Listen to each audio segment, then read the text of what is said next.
Athletes are always challenging themselves to get better. You've seen this in all sports. Esports is no exception.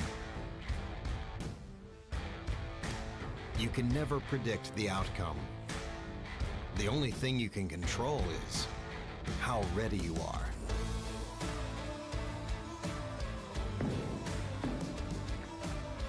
Over and over, players adapt, trying to improve, fighting hard for every percent gained. Give everything you've got to the challenge and show your finest.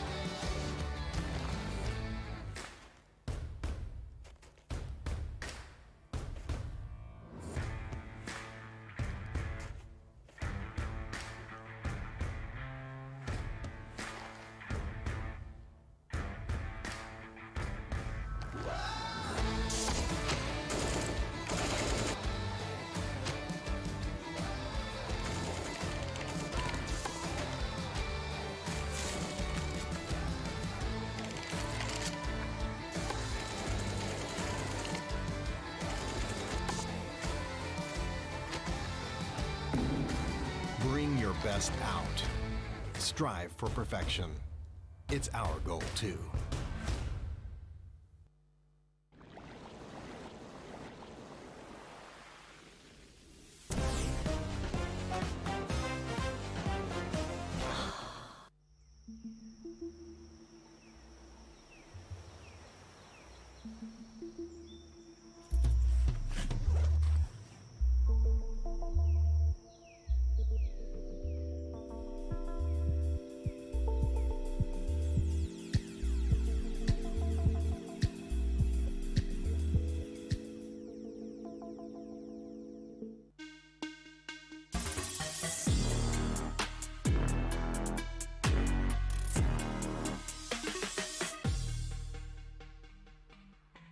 Angles of play where Rusty Zero's trying to make a play for this one off to the side. Looks back behind him, goes for the spin back around. He's 100% surrounded. There is nowhere to go except for the tree, and he's not even going to. They know that they can use him against Detonation White. Finally, looks like they might opt into taking the shots and go, okay, we'll finish this one out. And the grenades could be a factor, but that steep incline right back behind Dang Che is going to be enough to provide him a little bit of a reprieve off of it. It's just throwable versus throwable as Aqua 5 is still flying up along this hillside in the northern 50% of the circle. First contact. Bait onto kill demo. Necron at least will answer back. Oh, big nade comes in, but unfortunately it's from the wrong side. He must have had it ticked inside his hand. Raspu, what have you done? Oh, no, no, no, no. He knocks himself as well, so I don't know what happened there, but unfortunately, it takes him down, takes his teammate out, and now all of a sudden, Necro's just left. The edge is going to be where Detonation White is going to be forced to live. Two different angles lined up, and a beautiful shot coming out from Lingdu there to go ahead and take one down. Multi-Circle Gaming knows they've got the numbers. They just have to walk up the hillside and take on this lap. Real question comes down to, what do you have left to work with, Detonation? You got a couple of smokes, you've got the blue zone back behind you, and it is just, there's just so many throwables coming back over towards it. Just narrowly staying out of the blue zone right now, but whoa, Tank just charges out there. He's on Adder, he gets him up against the blue claims him. That's rather important in this fight, and if it plays a huge factor, T1 goes down, they've gone down early, and all of a sudden, it now comes down to Multi-Circle Gaming up against Detonation White. To win this is rather important. Shots are in abundance and they're coming back, they're answering back, but Melofo sees they've fallen, and now the barn burner begins. He's out to the blue, it's job done. And this is gonna make this a lot more problematic. Iroh's trying to step back over towards it. Gets a little bit of damage back over in this, but you can see finally starting to find the lineup. PSN gets it down onto two of them. Finally! To wander their way, and ultimately it might be a point where they say, you know what, we know where Tiamba is, let's not bother giving, they're going to get the win, there's nothing else we can do, so we'll just give the rest up to the blue, not a problem, GG, job done. You know, some sort of, oh, no. What? That was a great shot coming out. That's a Tiger! Gets the shot. That was a shotgun! Good place come out from that. Yeah, no, trying to chase back through. Tim, but you tried so hard. What's happening with this long monster. Gotta be very careful of Blue coming in right back behind him. Gets vision back over towards Snickers, but the Blue doing a massive amount of damage. Runs back down into this one, and it's gonna be Snickers. Up here. So we've got a boxing match. A bit of a Royal Rumble. The first swing's in there. The first damage is done. So they're doing the one. Oh, they're doing 1v1s. Yeah. This is sick. Yeah, Lu I Chu love gets this. that. Xiao Yang. See how this sets up. Stepping up forward, goes for the Superman punch off the get-go. Lorena just got destroyed there. No tag. Infantry, 2 players up, Tiamba 2 down. First swing goes in. It's a huge jumping haymaker. What you got, Mings? You're the last one up. You gotta survive this for your team. You're an uphill battle. Manages to take down Monster. Can't go for anywhere, but the lay down jab misses in. A quick swing. He's on top of his head. What the hell is going on? Minx, Fist of Fury, chase him, kill him, hit him. What you got here, Mings a little bit Winkett doesn't care, runs in trying to go for this first punch, gonna connect with it. It's a quick back and forth between them. Mings, this guy's got Fist of Steel. Look at him juking, ducking him through this one, just absolutely decimating everybody from infantry. You can see Zhao Yang's just trying to run. You can't run from this. Ming's gonna chase you down. He's got the shotgun. You say the fact that you're gonna break the gentleman's agreement? Well, what's when we bring out the shotguns and take him down? Nope. You still believe in him, Mings? You're just gonna go ahead and chase him down. I like the faith and confidence that he has in himself. Quick juke back and forth, line it up, take him down, Mings. You deserve it. Every single swing, so close, finally lines it up, and there you go. We're down to a 1v1, Rich. To the next round. Your champion Ming so far, Boliang. Round 8.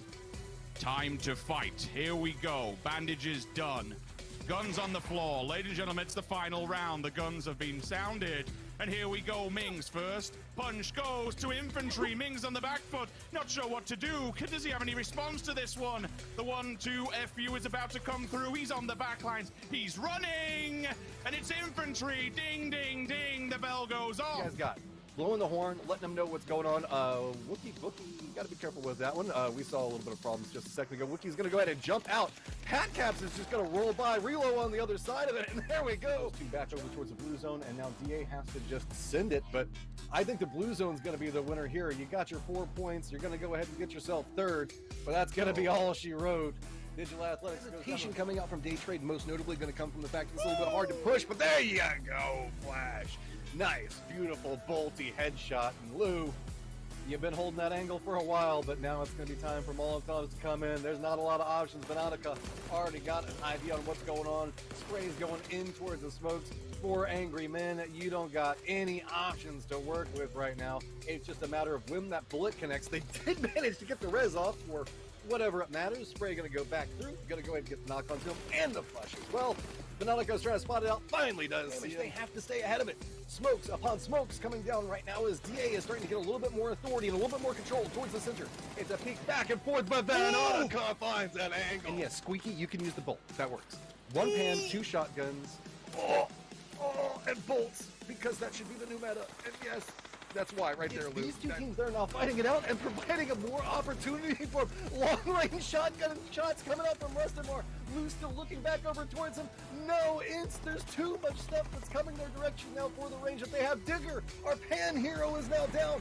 DA running down the hillside, trying to find angles to work with. You can see 4AM on near on no life, but it is just a quick exchange back and forth. The Blue Zone doing a massive amount of damage. Ince does go down, and that is a on to Team Liquid. This could provide an opportunity for DXG on the other side of it, but they're going to roll right up into the vision of Afrika Freaks, and it's not even going to have to be too much of a defense coming out from Liquid. Molotovs are going to come in to stall them out, and it's just going to be a combined force coming through from Afrika Freaks, as well as Liquid to just decimate. We do have Lux Lock that did manage to make it inside the compound. Going to find an angle up to 1. Goes for a 2 of a big play. Even just small amounts of damage, Matchroom will get the job done because the blue will finish the rest of them. Off the roofs we go. And it is just a bloodbath. Clip barely surviving. Afrika Freaks is out and so damaged. Ibby. Does he have the backlines? No, it's Mexi. With the DBZ, away we go. Up close and personal with the shotgun. No.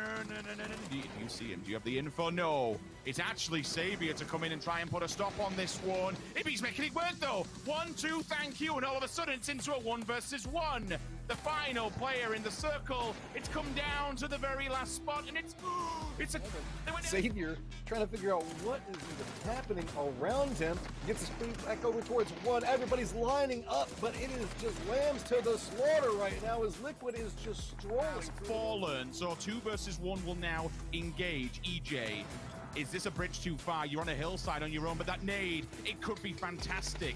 They're blinded. They're both hiding behind this vehicle. There's nothing he can do with the blue on the back. The only way forward is to walk into Team Liquid's open arms. Deaths warming.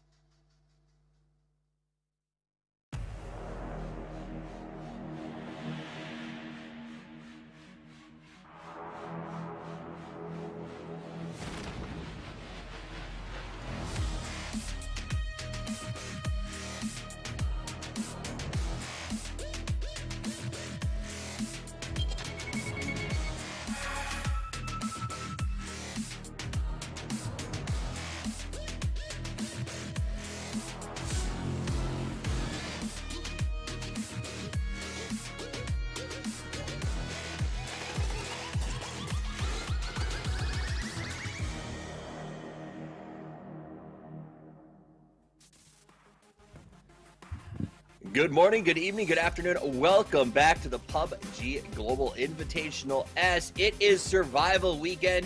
My name is Toffees. I'm joined by Hypoc and Godspeed. The Beard Bros are back again as we get this party started for the final day of 3PPPP.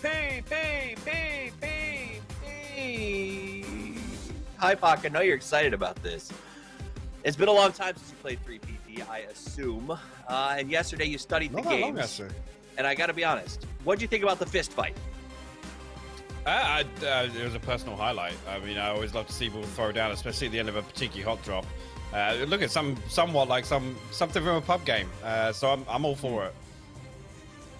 Yes, Godspeed. Something you'd only see in a pub game, right? Yeah. Yeah, definitely. Something you'd only see in a pub game. First time we've ever seen something of this magnitude.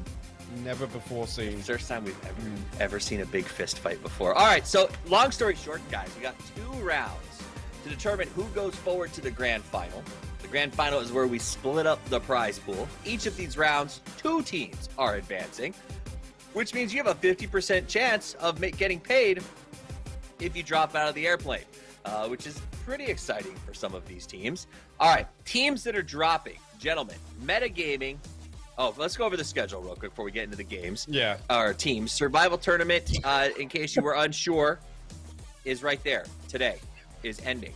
And then we're back on the 9th with Weekly Survival and the Weekly Finals, the old format that you are used to. How did this get set up? Well, we did a snake draft based on current standings. We put everyone in groups. Then we did 3 matches per group. Kill points are worth 1. First is 10. Last place, jumping out of the plane, is worth 4 points. For some reason, day 1, each group sent 1 team forward. Day 2 was the same. And then today, of course, 2 will advance to the final. That will be 4 fighting for the top position whatsoever. Meta, VP, TSG, and Sonics are on the left. The right side is all of the heavy hitters from yesterday, which really seemed to embrace the format, so it should be pretty interesting. Okay, let's talk about the teams in quarterfinal Group A. Hypoc and Godspeed. I'm going to ask you for your pick. Hypoc, I was going to ask you first, but I know Godspeed will get bent out of shape if I don't let him. That's fair. That's fair. No, give it to Godspeed. Puck. Who would you like to pick? I refuse to pick first. I refuse. Give it to Okay, Puck. well, I mean, for me, it's got to be the one that was most impressive from the initial group stages. So TSG today is the team to watch for me. Secondary pick, obviously, because we've got 2 going through, is weirdly enough Sonics. They looked pretty comfortable in TPP, and I was surprised, but also not surprised at the time because those guys like to have a laugh, and obviously they feel a little more home at TPP recently. Fair enough. I support that. I think it's an interesting reason, but I do think the fact they like to have a laugh, we definitely saw when they were playing the other day. Godspeed, who is your pick? My picks are VP No. and Meta. Yes, those are my picks. We have two. Two people can go through, right? Two teams. What do you mean you can't pick two? You know what? So you're saying I'm both making of the rules those. today. No, I'm going with Pac. I'm going with the double rule today. I'm going with the VPs because they played pretty solid, and Meta because sparking is nuts. Okay, you can't take that away from me, Steve. So there. Hypoc, right. do you want to pick a second team? Because apparently Godspeed does. Wow. Oh, okay. Well, I feel offended now that you weren't listening to my predictions, Steve. Fair enough. Fair point. Yeah, fair that's. point. I mean. All right, I'm that's gonna what go with trying to say, I'm but gonna go with Virtus Pro whatever. and Sonics. But hey, who cares? Two get through. It's gonna be a lot of fun. Should be crazy. Do you think that affects the way that they play the game at all, Hypoc? Because the fact that two teams get through instead of just one. Yeah, I think so. I think we're maybe going to see a little more passive play, which is worrying, to say the least. But yeah, it's at this point. I mean, obviously, the first stage kind of relied on having that first good game, and then scrambling to kind of get the points in the last two was put some teams in a tricky spot. This time around, I think maybe we're going to see a little more calculated drop spots and rotations. Calculated drop spots and rotations. Now, as far as calculation goes, Godspeed, I don't think there's been any word that things are going to change as far as the first circle is concerned. I would say it was like 90% consistent, the first circle, with very small deviations. I mean, do we expect to see hot drops or anything wild? I mean, teams have now had 2 days to sort of stare at this circle, as has Sims and Matra. I think it honestly just depends on, again, if the teams want to have fun and if they're taking this seriously, or if we're going to see something similar to what we saw yesterday where, you know, everyone was just kind of having a good time memeing, doing Mad Max stuff. We saw the fist fight, obviously. So it just depends on which teams really want to take this seriously or which teams are genuinely using this as a break from all the competition. So I don't know. We'll have to just watch and find out. But the center circle is, yeah, it's as far as we know, it's going to be the same. So expect the same sort of plays and drops around that. And we've seen some 3PP play, right? I think a lot of people, when they saw the format, were like, everyone's going to be hiding behind walls. It hasn't happened as much as I expected. I don't know if it's the circle, the fact that we're out in a field 90% of the time on a slope, but it seems like the players aren't necessarily leaning into third person. They're just sort of playing first person with a different viewpoint, Hypoc. I don't know about that. I actually learned a new phrase the other day thanks to Twitch chat. I'm guessing it's a console thing because we were talking about console wall sniffing, and it kind of makes sense really, which is obviously the snatch on the corner of the wall, just 3Ping. Yeah, I mean you can see kind of the players that are comfortable in the way that they play. Right, there was a clip in the pre-show just there. In the barns of the push from K7 onto Liquid at the barns. Liquid, yeah. So yeah, it's interesting to see some teams looking a little more comfortable. And to be honest, Liquid was one of the ones that looked best. Who'd have thought it? Ibby, the original TPP god, and Mexi. To be fair, they were both absolutely deadly in third person back in the day. Yeah. Well, and Paperthin was pointing out that because EV tends to stream for a lot of his Chinese fans on a set schedule, he does 3PP. He's one of the few players who still actually plays 3PP occasionally, and maybe that helped them. We also saw teams like Oath kind of get through. I don't want to say it was by accident, Godspeed, but it was unique to say the least. It was fun to watch. I'll say That's that. We obviously had that game where Snakers was in a 1v1 at the end, and yeah, Oath just I feel like Oath had a little bit of fun. It was good. I mean, Relo was laughing as Snakers was trying to clutch up, so that was an indicator that they were kind of having a good time. It is. All right, so metagaming, let's take a look at some of the teams that are playing in the first group. They've won no money yet, Mike. This is a great opportunity for them to actually put some dollars on, not the overall scoreboard, because this won't count towards the total, but something to take home, you know? Yeah, for sure. I mean, actually, we think back to the reseeding games where actually they really stepped up, and we've talked about this roster overall as kind of finding their feet with effectively a new fourth, right? This isn't their main roster. This is a good opportunity for them, right? We talk about kind of confidence wins and confidence boosters throughout a tournament like this. This is a good week for them to do so. All right, number 2, Virtus Pro. These guys have made a lot more money so far. Godspeed. Understandably so. A little bit of a slow start, I think, but they have been really on fire lately.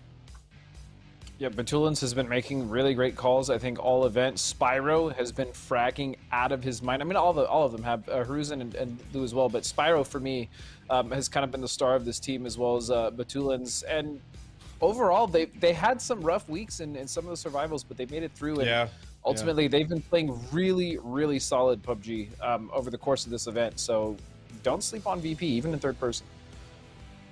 Yeah, I definitely agree with that. Now, Triumphant Sun Gaming is currently ranked 14th, Hypok. They've made $8 grand, almost 9 so far. But I think they've been a letdown for a lot of people.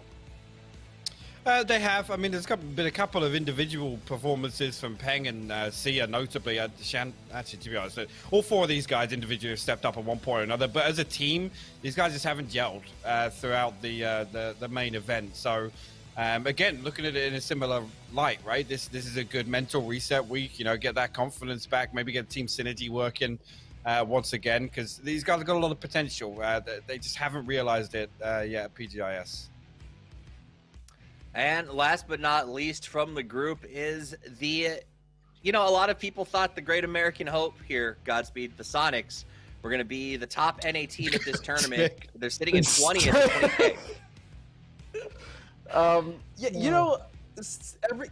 People keep saying that, like, oh, they were supposed to. The event isn't over yet. There's still multiple weeks of weekly finals for these guys to get into. And I haven't really lost hope, as if Sonics has failed. They're still in this event. Yeah, they haven't won as much money as maybe we thought. Their first week obviously was one of their best performances so far, but this team is still in there, man. They're still one of the best teams on the field, and I think they're going to be just fine. Just on that, I was going to say just on that. Sorry, Steve. I would rather Sonics kind of get these flaky weeks out of the way. We know that they can have weeks like that. Obviously, looking back to PCS NA last year, there were weeks where they didn't look like themselves. So overall, I'm call it bias. I'm happy they're getting those weeks out of the way early, right? Yeah. This is a team that can pop off at any given time. So I'd rather they do that towards the back end of the tournament, to be honest. Yeah, absolutely. At the risk of making both sets of fans angry, I do see in some ways a lot of comparisons to me from the way that FaZe sort of hits tournaments, right? There's just weeks or days where FaZe is like, where the hell is FaZe? And then they show up on a random Sunday and completely destroy everyone because they're in their zone. And Sonics is sort of feel that way to me. Like when they come out, you can tell they're synergized and they're working together. That's great. And there's other days where it's like, where's Tigleton going? And then they're losing people one at a time. But I see that. When they're on, they look really good. When they're off, it just looks awful. Yeah, falls apart. And it could be worse than be compared to FaZe, as far as I'm concerned. So I'm going to stand by that. And they are a great team. The opposite of that is we've seen some other teams. Yesterday, we saw was it yesterday or was it the first day? I can't remember. The Great North American Throwdown. Where we saw... Stone Hands. Wicked. Whoa. Hello?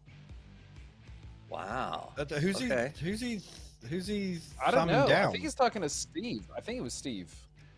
He really didn't like those probably comments, Steve. Yeah, he was Steve, he was what mad the that heck, I didn't man? pick him to win this thing. I understand that. I get it. That said, though, I mean, Meta has been a team that, let's comment on this. They started weak. We talked about communication issues. They felt significantly better over the last 2 weeks. It's been improving dramatically, I would say, in terms of how well they are playing as a group, Godspeed. Yeah, Meta has been the most, again, visually improved team, I think, of this event. They had a little bit of a shaky start, and then they've got it together in the bottom 16, but they, still need to get it together moving up into the weekly finals. So I love what they've been able to do. The communication seems to be coming together. The teamwork seems to be coming together, but they're not quite there yet, but they're on the right track for sure. Definitely on the right track. We got 4 teams that are sort of getting themselves set up here for the big moment. Game number 1 about to kick off of our first quarterfinal, the final day of play. $60,000 on the line that these teams hope to stake their claim. Top 2 after 3 games will advance to that final. So we'll be tracking the numbers as 2 guys who know the game inside and out and got the voices to talk about it. We'll be tracking the action. Let's watch the roof open and go now to a wrangle powered by Intel. Zumi Toomey think I said that incorrectly. Sorry. Perrier, Sims, and Matro. Thank you very much indeed, Steve. Yes, welcome everybody to the quarterfinals. We have 2 of these side-by-side. Top 2 will be advancing to our grand finals. And then the end, when it's all said and done, $60,000 will be split across 4 teams. We'll be crowning ourselves a little brand new TPP 2021 winner. My name is Sims. Joining me on this beautiful desk is Matrim. Matt, over in North America, I know it's a little bit late, but how are you holding up, buddy? You all good? I don't know if it's late or early. It's in that weird middle stage. Like, what is 4 a.m. technically? Is that like? Yeah, like we really need to ask the 4 a.m. guys. Is that like nighttime or is that morning? Because they would be the ones to know without a doubt. We get a little bit of outside dropping going on over here. We started to see this being a little bit more common, Rich, where people will just drop on the outside of the safe zone because they know they got a second, maybe loot up, grab a vehicle, and then make their way over. Meta is running a real wide split, going all the way up next to Rajak, all the way down to the coastline south of Farm. They are just all over the place. There is, I think Steve touched on it a little bit briefly, there is a fair amount on the line, so to speak, now when it comes to what we've been seeing throughout the group stages. There is more chance to qualify now. The top 2 will be advancing the single limb as opposed to top 1 from every single group stage. If you are in that top 2, at the end of the day, you're making money, you're making bank. You go forward to the grand finals, and then it scales down 30k, 15k, 10k, 5k. So no matter which way you want to cut it, this is a five grand match. You get in the top 2, you got 5k banks. Job done, simple as that. You move up to the grand finals, well, you're looking at 30k if you get the top spot. And so it's nothing to be scoffed at by any means. And I anticipate, well, I hope, certainly. I know we've had some fun. We've had some games. It's been a laugh. The players have put on a show for us. I'm hoping maybe the money factor now plays a factor in how these players approach this and how they perform towards this one. Maybe just stepping up a little bit because they know at the end of the day, there's going to be cash in the bank. Circle's not too dissimilar from what we've been seeing. Again, there's about a 5% chance for it just to go somewhere different. At the moment, it's been very stationary. We've had a few changes here and there, and I hope towards the grand finals, maybe we get a few that are a bit wild, a bit wacky, and kind of throw it out there and give the players a bit of a challenge. But ultimately, the Pachinki to Rosok down towards the outskirts of Farm, it's a bit of a trifecta of areas, and ultimately we always seem to be going towards that middle spot between the Potato Hillside, just east of Pachinki, and rolling down in Pachinki, the actual farmhouse itself. And we can already see that Sonic's making a little bit of a push back over towards that. They've got Mime that's holding down position over there, and Shrimsy, yes. See, Shrimsy knows what I like. Bring out the pan, swing it around. This was, let's be honest, the real winner of yesterday was the pan. We saw it being brought out so many different times, such as like the casual game of toss that Snakers was playing with himself to keep himself busy inside the Wizard Tower. I am a little bit sad that we saw a fist fight instead of a pan fight, because that would have been pretty awesome. Whoa, but, you know, whoa. I'm still pretty excited about the fist fight. Whoa, Maybe they were just whoa, building whoa. to today, right? Look, Matt, I never What? expected coming to cast PUBG and end up working on a UFC match, okay? That was a very rare treat. That was a rare delicacy that we'll probably never get to see again, unless someone just says, you know what, it's a 1v1 for the grand finals. Let's take it to the fist. Let's lay it down here. Let's settle this like men and get the fists out. Who knows? I mean, it was definitely a bit of an entertainment factor. Whether or not we see something like that again now that money's on the line is the bigger question. And to be fair, I mean, the players have been doing this for long enough now, and I think if someone laid down the gauntlet, if someone put the gun down and said, right, it's on, I'd anticipate that one of them accepts the challenge. Well, it's TPP. I mean, this is where you can do the, like, I guess the fight call at the end. You know, you just bring out the pan while you're sitting behind the tree, and you swing it a couple times so somebody sees that goes to the outside of it. I mean, Oath is still inside this, so there's a chance that we could see something fun coming through here, because I thought, ooh, hey, school circle. I like that. Let's move away from Potato Mountain just a touch. Whenever I saw the fist fight in North America, I was like, well, that's going to be the last time it happens. There's a chance it could be inside this mode. But, well, we did see a school circle yesterday, well, I would say apartment circle yesterday, coming about this stage as well. VP already in a beautiful spot. You can see that they're playing the southern area of those apartments, so that way they can look up the hillside. Triumphant Song Gaming making a little bit of a rotation back over towards the north. Meta's going to be playing back over towards the hillside to the south. Looks like Sonics is probably going to wrap potentially back over towards that school area. But I think that Triumphant Song is going to find themselves a pretty open avenue to get into this position. Do note that right now we're only in circle 2, so we still have one more circle before everything does condense down. VP are in prime territory to really have a death grip on the circle. Let's let the M24 rip, so now they've made note of his location. VP will be on red alert. Maybe he could have just stayed his feet for all but a second. It's not going to, you know, a shot like that going through the doorways, it's not actually going to convert into a point. He should be able to get around the doors. And again, even with the bolt action on the reload, he'll have been able to get away with his life fairly simply. So, unfortunately, now for Shan, all he's done is give away his position. Made note of it. I'll keep it in check. And yeah, it's kind of touch on what we saw yesterday, this similar circle, this similar style of ending. It was TSM who was in the position where Meta was. They had Oath Gaming just breathing down their necks, and then ultimately just got third-partied from the left-hand side. It was a bit of a mess. It feels like Sonic's in the best place at the moment. They can be a bit passive on this one. They can let all the arguments unfold and then jump in at the right time. As it is the first game of this group, like anything else, we will bring up a code on the left-hand side. There it is. Grab it while you can, because once it's gone, it's gone. It has a very limited and short window of opportunity to grab that thing and put it in your back pocket.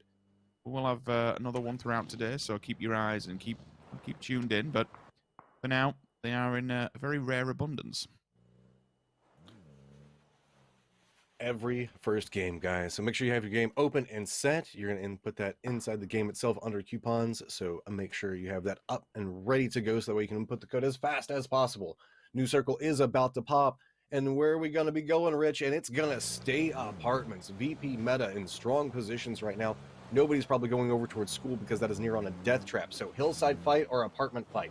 TSG first on the move. Sonic's already starting to get next to their vehicles as well. It's going to be a run and gun approach into this one. It's just going to be about the vector and how these guys try to decide to make that approach.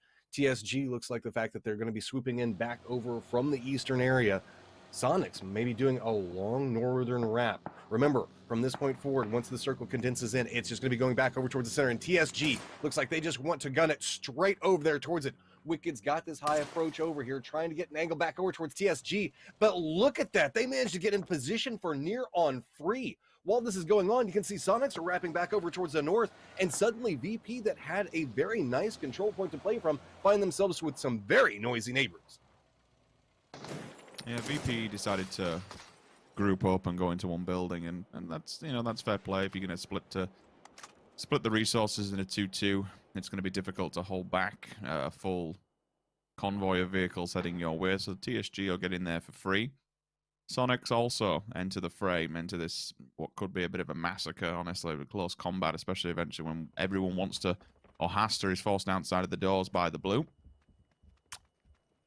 They do have the, I would say, the worst position. It's one of the smaller buildings, let's say, in part of the apartment block, so you won't have that full elevation, the full line of sight that you may want. Metagaming, compared to the rest of them, I suppose they can just let everyone argue amongst themselves, but they'll probably have to do the most work, given the fact that once that circle does roll down, they are rolling downhill. Everything else is rather sparsely in the open, so it is a bit of a death run. Kind of feeling sorry for them in terms of everyone else just waiting here in anticipation. But I've got to say, for Sonic's making so much noise, it might pay off for Meta in the fact that VP is very, very tunnel visioned and very, very distracted here. That nade, I can see the pin been pulled. They've been blowing the front door off. Maybe they're just trying to. If you look at how Sonics is out moving, they're still moving first-person style. Did you notice that? They're still like hard peeking around on these angles. That could be a problem for them because they're not making use of TPP setting and kind of like laying down. You can see that they're just kind of going for those quick peeks around because they're afraid to get caught off from it. And then they're going for hard peeks as well instead of just kind of like using the wall and the vision that they'll get from it. So that could be a little bit of an issue as we move forward, as VP looks like they're just constantly setting up around that style of viewpoint. Grenade starting to come back over towards them. That's a pretty decent toss back over towards it, but looks like it's going to be a little bit of a stall. With VP and Sonics lining up on each other, that could allow a good third-party position coming out for Triumphant Song Gaming. It could also provide cover that Meta need to be able to get themselves into position to receive everybody else. VP pretty much been central. Meta might be able to jump stand in front of him, but the problem is, as you mentioned, for TSG, Now they're here and at the corner of the wall. No one else can see them. This is very clear vision and line of sight over towards the side of Metagaming. That's a banger of a shot. Batulans, first contact made, mine down. Res should be simple, should be easy, unless somebody just has a Hail Mary of a grenade through the window. And finally, here comes the cavalry, but it's not the cavalry that VP were hoping for. They'll now have to fight this one at the foothills, rather unfortunately. Vert smoke goes up, denies vision for anyone else who's on top. And they're actually, like, this could be an IQ 9000 play, Matrim. They may have just boxed VP in with the car. You could see him repositioning it. I think he's blocking the door. That has to be exactly what he's trying to set up for. Trying to put Song taking a couple of shots at range back over here. That's going to force a little bit more of a difficult reposition, but everybody is just all clustered around VP's house right now. Sonics is still creeping from smoke to smoke. Trying to get this grenade over. That should be a nice little underhand toss. Oh, it's going to connect right onto H-Win, and oh my god, there is nowhere for Sonics to go. Meta off on one side of this, TSG on the other, VP with the high ground. Sonics, this just over and done. But the fight for this apartment complex is breaking off. Tramp Song just chilling on the outside of the starting to aggress back over towards the position that we saw Meta playing just a second ago as well. So multiple fights starting to break off.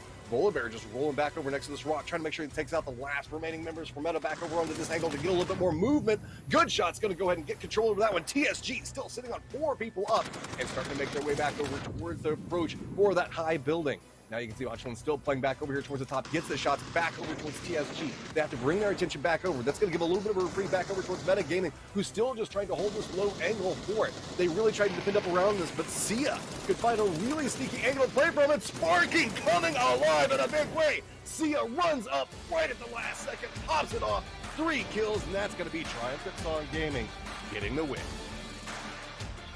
Well, Virtus.pro, it looked like they were certainly in the driving seat. That double grenade coming out from Batulins up top, but ultimately whoever threw that molly to just quell him for all but a second, the Vert molly was perfect. It burns on the floor, it clips him, the blue's on the back, there's nothing he can do. So he just stops VP's push completely from up top. I have no idea who threw that molly from down low, but it landed absolutely smack bang at Batulins' feet and stopped him overlooking the entire fight. Again, his grenades, his vision, his height advantage, it came into play towards the fights towards the side of the trees. But ultimately, TSG down low, playing it patiently, just to let everyone arrive at the right time. And yeah, it was actually quite a nifty final fight. 3-way team all the way down to the bottom of it. But for now, that's it. That's game 1 over and done with just like that. We'll have 2 more. We'll find our first 2 quarter finalists. Steve and the desk, we'll pass it back to you to break it all down a little bit more. Thank you very much. Done and dusted for Triumphant Song Gaming as they come out with the win.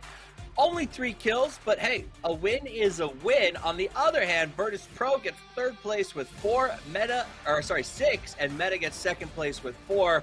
So a lot of points going up on the board, but we'll start with you, Hypoc. I think you're the only one who picked TSG.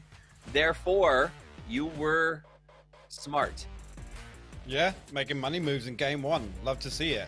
It was always going to be a bit of a funky end game. As soon as that shrinks back towards apps on Circle 2, you can see it just a mad send. I mean, Meta, the only team that actually kind of opted to play the hill throughout the entirety of that. And TSC was one of the ones that I think was last to come, right? Sonics got over to school and TSC came across from the middle of the field. Yeah, you can see them here. Yeah. Obviously coming into the east side. This is where it's kind of a bit of a stalemate once 3 teams committed inside and Meta was still stuck up. And fighting in these apartments are just the worst. Like, it's absolutely awful. I can't stand fighting in here. Yeah, especially in 3PP. And we saw a lot of wall sniffing, I'm not going to lie, coming out from some of the teams here. But Volibear just came and charged over at Metagaming, took out Silzen, and even still, I love this play by Wicked to try to block that door. Yeah, it really was. Look at the spray from Sparking. In the end, it is going to be Sia that walks through the rest of Metagaming, but that was a really fun first game. It was a little bit different than what we're used to, Hypoc. Like this, normally it's out in the middle of the open field. We actually got to see some fighting in a building. Exactly. I guess that's something. That's something. Oh, for sure. I mean, yeah, when the last person standing is on fire and hip fire spraying towards the last enemy, then I'm all for it. All for it. So we saw a lot of chaos, a little bit of fun. comes out. Game number 1 is done. We've got 2 more to go to see who advances to the finals. 2 teams will get through this time around, so a little bit less stress perhaps for some of the teams. That said, Sonics, I believe, was the team that you were touting, Godspeed, and they got 0. That's not great. I know they So got here's 4 the points. I got 4 points, first of all, sir. Okay. they got the Excuse me, consolation for. Fair enough. Thank you, Hypox. Second of all, I did tout them, but I did not pick them. That's a very distinct thing that you have to remember. I think they're great. I just this specific mode. Great guys. You know? Great personalities. Yeah. Oh, and you know what time it is, Hypox. Look at that survival time, baby.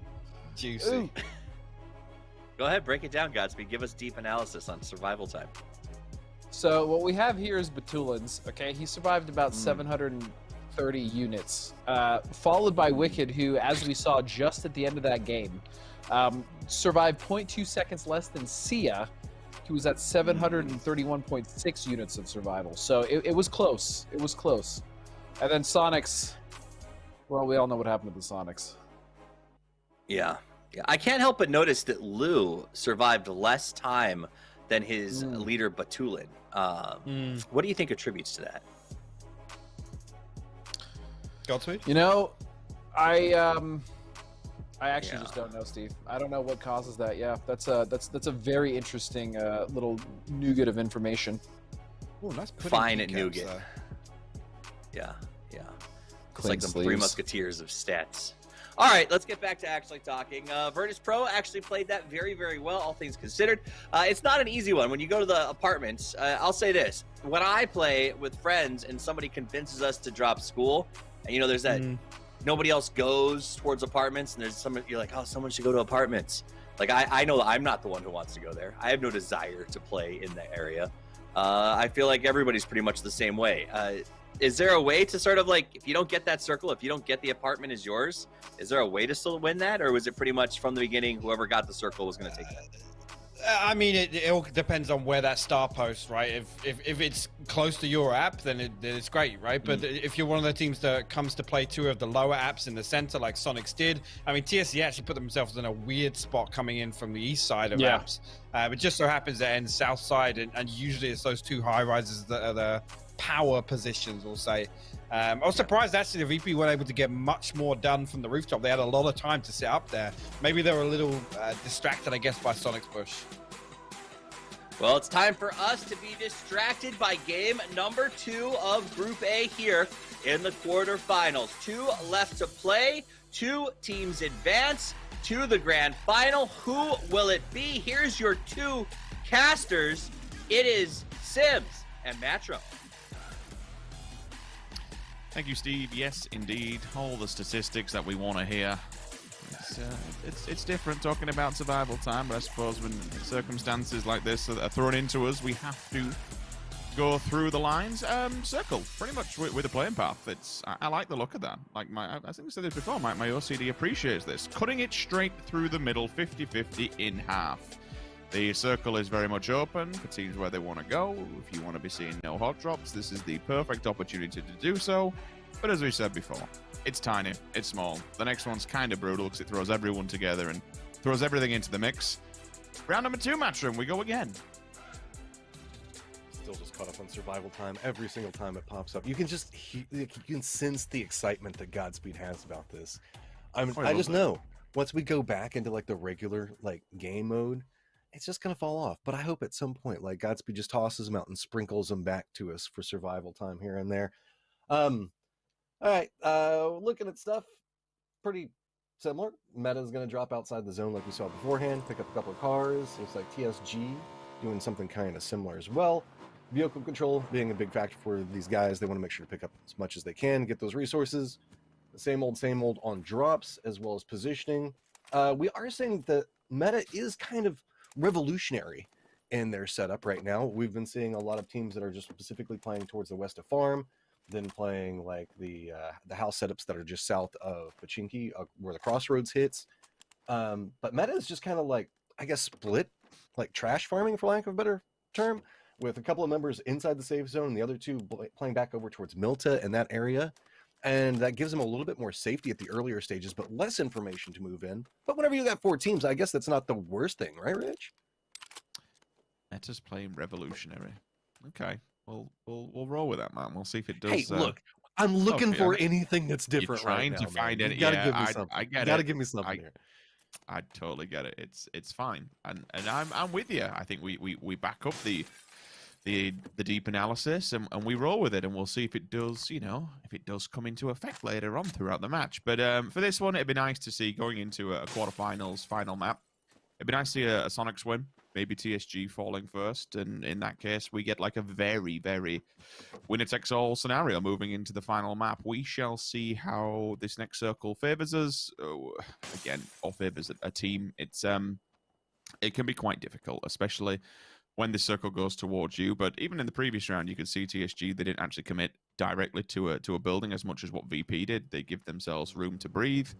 And ultimately, VP, well, for being the ones that were inside the circle from the start, for being the ones that were inside the most central compound, ultimately, it didn't pay off. I know it's only 2 points, and I get that. They still fragged out, which is fair play. But it's TSG at the bottom who get the W and who are on top. But again, with 3 games, that lead can be very, very fragile. We've seen many a time the final mapper, the current score leader, just jump and change instantly. Circle going to be update in about a minute's time. You can see with the timer on the right-hand side. Meta moving over to Potato Hill, just east of Pachinki. They'll chill here for now. Gives them a bit of a platform to move off of when the circle does update. Teammates rather split though. That's my only minor critique if I had one. We've still got, I think it's Ragnardinho and Silzen actually over by Milta and beyond farm. So they'll be the late ones to the party, and the only 2 that aren't inside the circle. If we do see a TSG rotation over to Pachinki Hill, for example, then they'll be in a 2 versus 4 scenario, so it could be a little bit difficult. But I'd assume with 30 seconds being left, they'll all regroup now and get ready for the next circle. I'm glancing back over here. Is Sean John from Trappin' Song actually looting shelter right now? I couldn't tell, but like I'm looking back over towards the map for just a moment, and I think that actually might be where he's.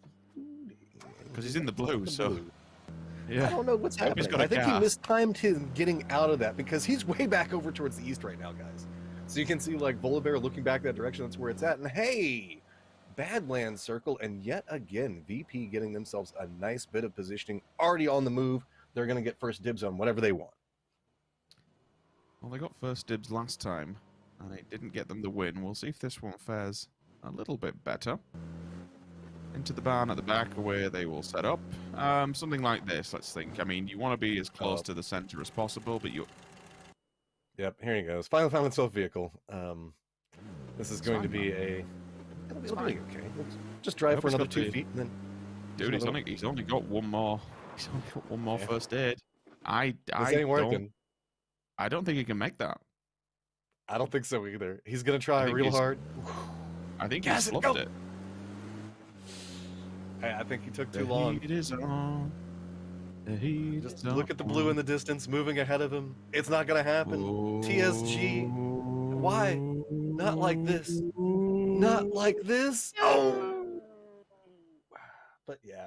On a related note, TSG didn't even bother to wait around for him. They just circled all the way around towards the western part of the circle, and yeah, just the crawl of shame there. That's all you can really say about it. Look, the prophecy is coming true. TSG are going to go out first. Sonics is going to win. This could be everything we ever wanted. This could be the most even set of 4 teams going into the final game for a quarterfinals. Again, it's a minimum of $5,000 if you come in the top 2 here. So you want to be up there with the best of them. You want to be trying to get forward to the grand finals. Maybe sneak yourself 30K for a bit of TPP action.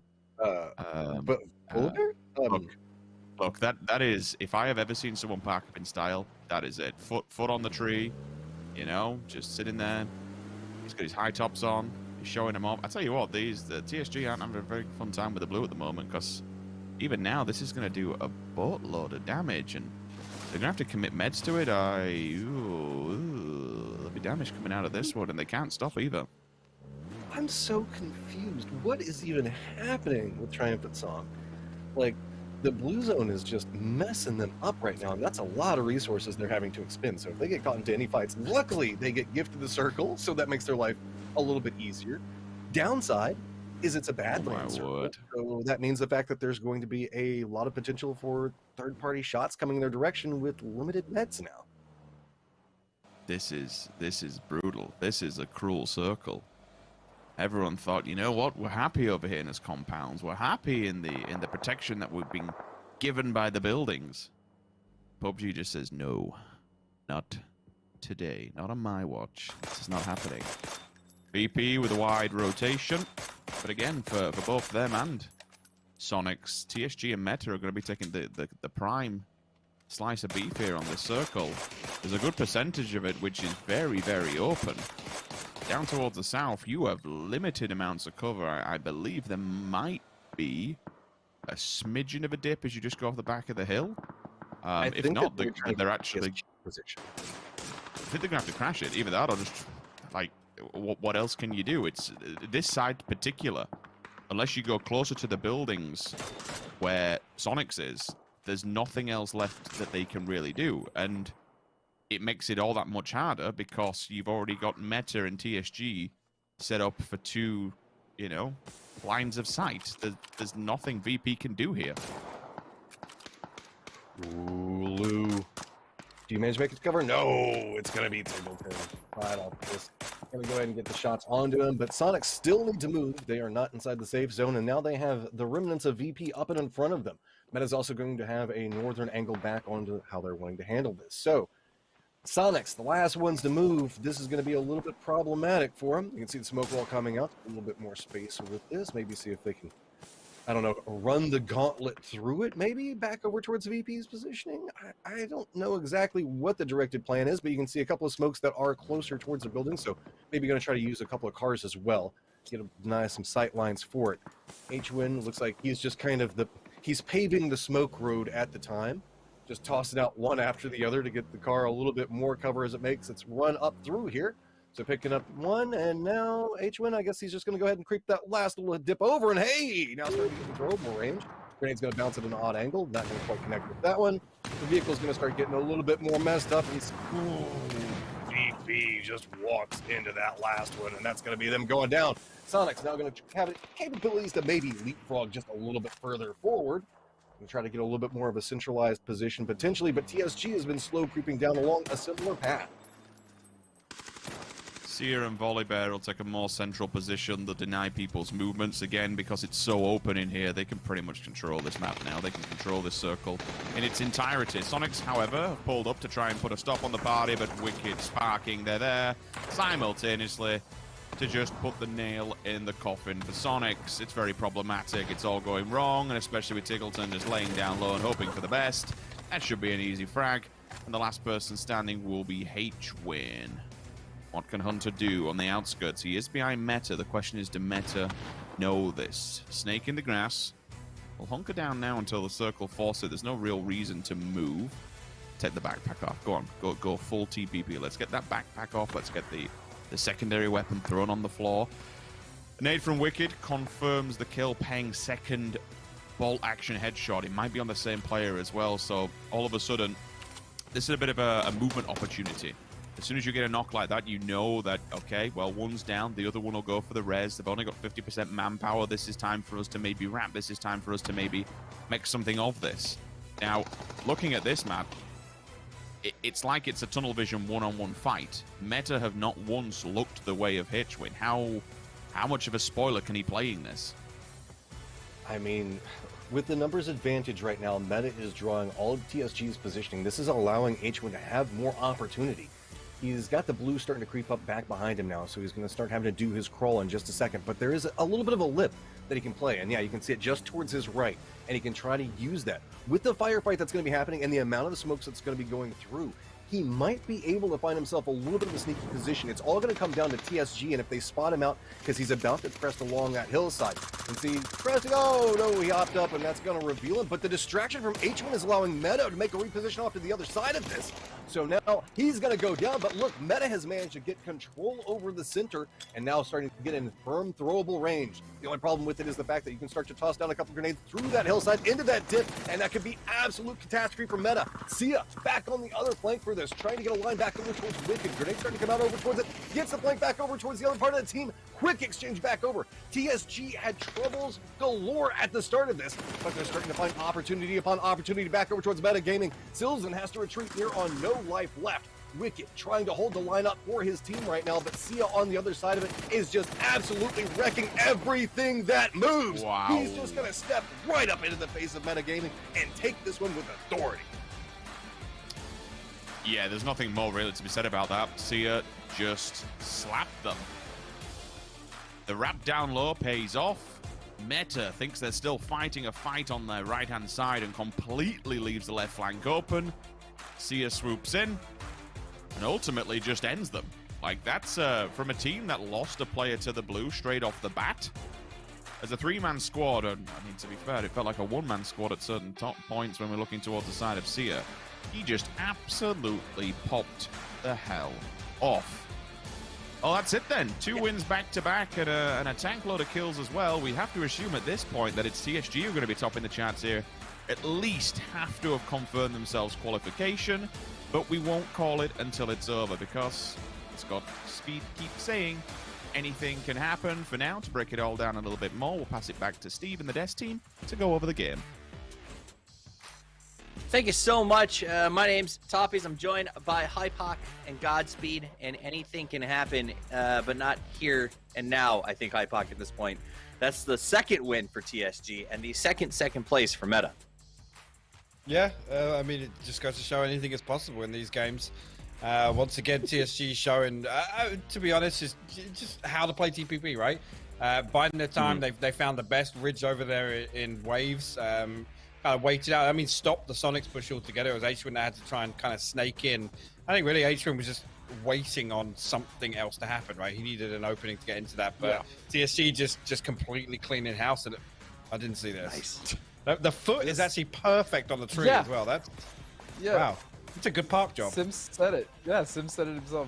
Thought it was a perfect park job, super casual. And you're right, Huynh was waiting for something. Unfortunately, nothing really materialized up until he was dead. And then it was kind of when, you know, Meta decided to try to fight TSG, but TSG really just kind of dominated everyone in the circle. It's a really wild game. I also would like to point out that although, yes, we know who will probably take first place, Steve, anything is possible, and any team can take second. So think about that. That's a good point. That's a good point. After this, we'll see the scores, right? And the 2 teams advance, Hypox, so it's technically still anybody's game, I guess. Yeah, technically still anything is possible. This right here from Sia was beautiful over the top side of that ridge, and I mean, yeah, these guys are actually pretty lethal when it comes to TPP. But again, I mean, it's good to see these guys get gassed up, right? This is kind of a mental reset week for some teams. So, you know, to come away from this with some confidence boosters is absolutely a win for me.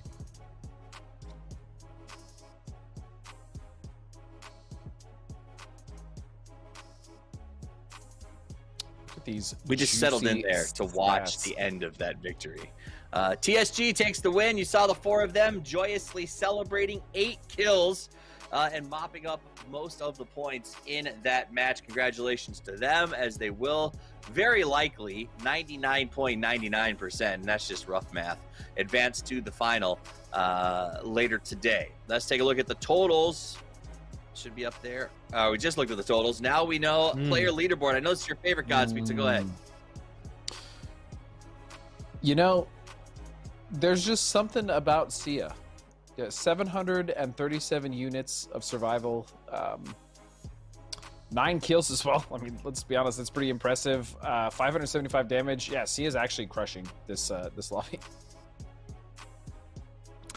Yeah, I think that's definitely, I don't want to say an understatement, but he seems to be just better than everybody else. Wicked, pretty strong too, which is important, Hypoc, after the cut your throat trash talk that we saw from him into the camera early on, right? You don't want to not advance after dropping some serious throwdown talk, you know? I mean, was that a preview of like how they were expecting to perform today? I don't know who that was. Was that kind of trying to bait one of the enemy teams or something?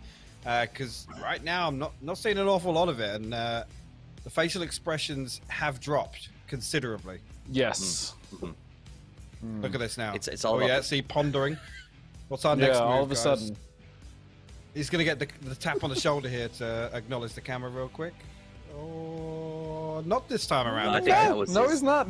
Yeah. That was just that was he got the tap. That was just what he chose. Ultra focus. Sonics need to do something, Godspeed. Something big, bad, and fast. Sonics needs to get a lot of kills in this game. Yep. A lot of kills, or at the very least, they have to win. Otherwise, they're I mean, they're not terribly Well- behind, but again, every team is going to get guaranteed 4 points, right? So they really need Right. to. This is, I mean, they only have this game. It's only 3 games, so they need to get a lot of kills or a win and at least a couple. I want to see Tiggleton, Shrimsy, and H-Win all go full stream mode. Mime, yeah, go play Circle, but I want the 3 of them to just be in vehicles playing stream mode. Why not? 2 teams advance. The final round of Group A about to kick off. If they make it through, they make money. That's just the way it is. So let's see if the wheels come off or everyone plays exactly the same. It's time now for the match with your casters, Tibbs and Magic. Thank you, Steve. Final match, last chance to dance. Circle, it's usual, it's normal, it's not everything we hoped and dreamed of, but maybe some of these players who like to go to their usual loot spots of Pachinki and Skull, and it's something to shout about. For now, scoreboard. TSG, well, after Sia's previous performance, he has just accelerated their path to victory. They're almost certainly guaranteed top 2 at this point. I don't see how Sonics or VP can jump them. Metagaming, Steve touched on it. I didn't kind of click in my head. It is 2 second places back-to-back, so for them, that gives them a very, very good buffer up against VP. It is fragile, you know, it is only 4 points at the end of the day, but it's something. If they wipe out VP, that jumps, but same goes the other way around. If VP can land on meta here, if they can kill them, remove them, it's 4 points. It combines their points total, they'll be the same, and then they'll get the placement points as well. So for VP, meta is the target. If they can kill them and remove them, they can qualify. We're not seeing a shelter drop come into play this time. So not surprised by that. I'm still just in awe of Sia, though. Sia just absolutely went madman crazy nuts on everybody in that last game. I mean, 9 kills. That is just ridiculous to set up at this stage already. We're dealing with such a small lobby. To just be able to stack that over several rounds is insane. Just the way that he's doing it is quite stylish too. Remember the fact that he won the round before the last one by hiding out in that little cubby in the apartments area to step out and take the shots back over to get the win on that one. And then here he just steps up in the last round and just absolutely destroys everybody. He was peeking every single angle that was around him and taking on multiple front fights and winning them.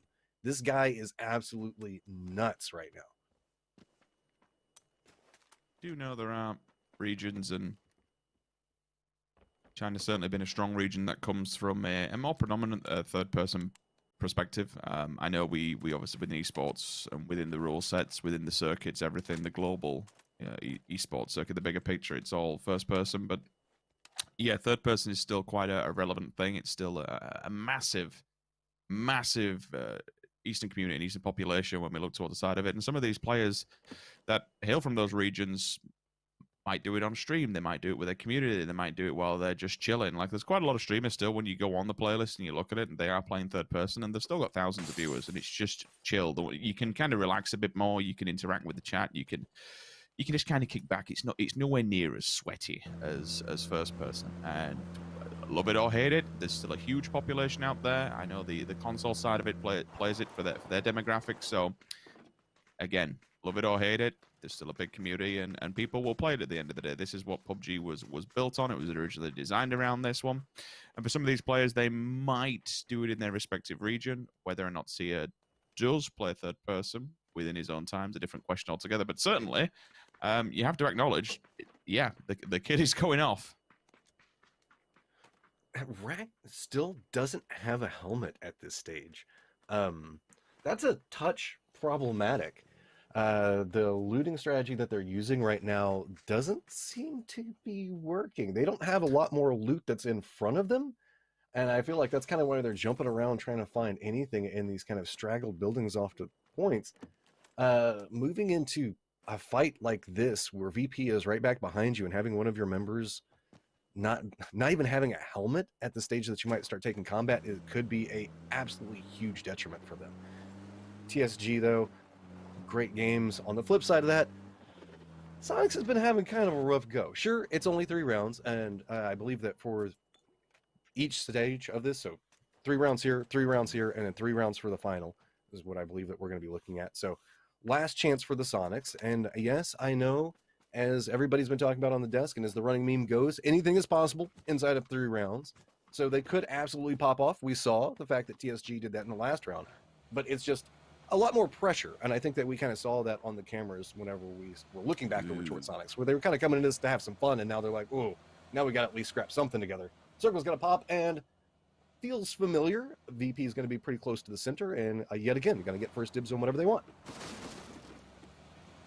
So the question is this third time lucky? Every single time VP's got the first circle and it's ultimately not led to a win. Is this third time lucky? Because my word, do you need it? Points are going to be close at the end of the day, regardless of who gets this one. I mean, apart from TSG, who's just like head and shoulders above. 12 points is ridiculous to be out as a buffer at this point, but it comes off the back of 2 wins and a boatload of kills as well. You mentioned Sonics, yes, a ton of work to do. Volibear, first victim. All right, so top of the board, losing early. I mean, I won't take nothing away from it. They won the game with 3 men previously, so we'll you know, see that as you see that as you will. Yeah, see that as you will. Now for Sonics, is this the path to redemption? They need to basically just kill this entire lobby. If they get the win, it takes them up to. This is always the problem with PUBG, right? It's okay saying, yeah, they've got the win, it's totally fine. But if other teams are picking up placement points as well, you're still chasing sometimes an unwinnable game. See, maybe TSG is just doing strategic point denial, right? That's why they had some people die. That's why they had somebody die to the blue early. They're just trying to pick up every single kill on every other team, and then making sure their members die early to the blue zone, so that way they don't get caught in rotation like that. Next level strategies coming out from them. Everything's kind of calm right now. TSG is, they do have some meta that's pretty close to them, and Rag still doesn't have a helmet yet. That has me a touch worried, especially whenever we're looking at TPP or whenever you go for peaks.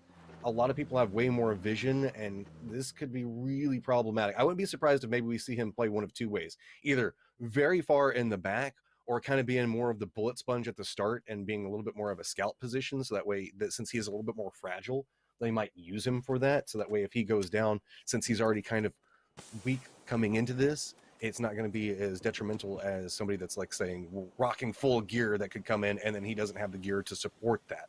New circle is going to pop, and Sia inside the circle right now. And it looks like we could have potentially Sonics, TSG, and Meta all playing back over towards the south, and VP getting control over towards the north. But remember, this is a hillside fight, so there's going to be a lot of dimensions and tiers to what could be happening here in just a second. I still have my concerns. Matthew, you mentioned the helmet. It's still just a level 1 chest. Like, what is going on? This is super settings. This should be pretty damn easy to get. You could have nipped out to farm. You could have nipped down to Milter if you really wanted to, and it should be easy pickings. That's could have gone anywhere. You literally could have gone anywhere and picked that gear up in a heartbeat. So if he falls pretty early, yeah, you've only kind of got yourself to blame there. Going for the outskirts and playing it a little too passive. We shall see any ramifications that it has on this game, any effective plays later down the line. H-Win may not know he is walking into a bit of a trap here. Again, just third person, tree peeking as much as you possibly humanly can. Smoke will go down, gives Tiggleton some level of information. Out the side of the vehicle, the shots are done. Straight out the back, nading hand, it's ticked. He is damaged as well, so it should force him out into the open, if anything, even if he doesn't get the kill. Banger of a nade, though. Sent the way of Shrimsy. Sends him packing. Instant elimination. Now has to fall back for his teammate who needs some covering fire. He's down to about 20% HP. that nade lands in the middle, it will be phenomenal. Oh. Gets a second down. Sonics, they are just feeding the angry giants of TSG who hit the 40 bomb. I think that might be the most points we've seen thus far. That is just painful, but Silzen takes down the raid boss of Sia. I'm going to see a quick reaction off of that one, but he's actually pretty separated away from the rest of his team. I don't think that TSG can get back over towards it. They're content. They took down Sonics. Now it's just a matter of meta trying to pick up enough points to get the distance away from VP. VP is very comfortable back over towards the north. So let's see. Flush coming through. Silzen going to be back behind the tree. We got VP looking back over towards Ping. Going to go ahead and get the shot towards them. Quick exchanges back on the other side. So that's going to make this a little bit more difficult as this is still a neck-and-neck race between VP and Meta. And I'm starting to get the feeling that that's going to be the breakdown fight between these two teams to decide who's going to advance. Meta has the 4-point advantage, but whenever we look at this team fight, there's still one member of TSG and a full squad wipe ahead of one of these squads. So opportunity still abounds for VP. Well, the difference between first and second is 4 points. 10 for top, 6 for second. So for VP, this is still more than doable. However, they can't let Meta start to take frag points. That's when it gets really difficult to catch up. If they take out the last player from TSG and then they start taking away players from VP, it will mathematically make it, I think, impossible to win. So VP now has to begin to frag out. VP now has to put a bottleneck into Meta Gaming. Claiming another one to bring it up to 3 points and close the gap would be all that much better. Utility is now starting to be used. It just falls a little bit short. Wicked gets away for his life. All but a moment. Second one would also do the same, but it doesn't matter because Shan from the left-hand side says thank you very much and puts one down. This is the go sign. This is it, Matt. VP have to go. They have to push on this. All of a sudden, you've got Meta up against the blue. This is the time to strangulate them and steal the points. I love it. Quick play coming out. Let's see if Sparking can manage to get the defensive up. He's got the vision to work around. He's kind of the point man holding back over towards the center for his team. Got to try to hold this one together. Silzen's playing the lower part of the hillside. It's going to be Rag up towards the top. And no! That is a huge problem coming up from Meta. Sparking is a big part of how they want to play their aggressive play style. Now Rag off to 1 point, who did finally get his helmet, and Silzen the last two up.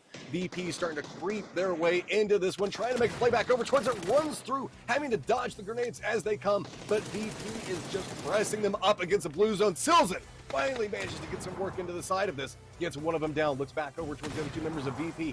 Think of maybe the Molotov, maybe something else can get something for them. Not going to connect for it. Lou's still playing back behind this one. Silzen and Rag have got to get at least one more down before they start their advancement over towards it. Tries to spot one out, and that's a ton of damage, and one nade comes through. VP just drops the nade to go ahead and get the qualification for the next round.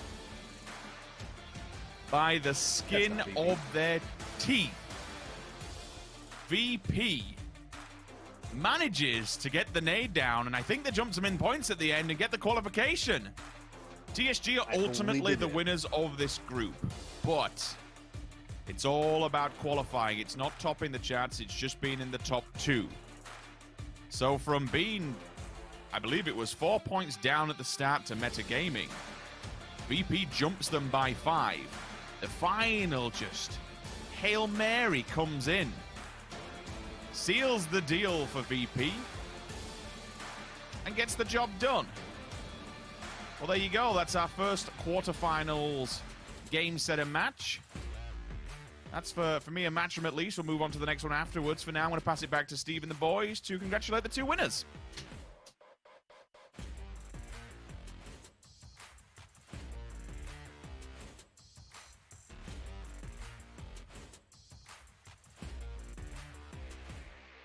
Little post-match breakdown. Thank you very much, gentlemen. As we take a look at TSG coming out on top overall, though Virtus Pro did dominate in that game with 6 kills and some excellent play. TSG, though, still putting up 4.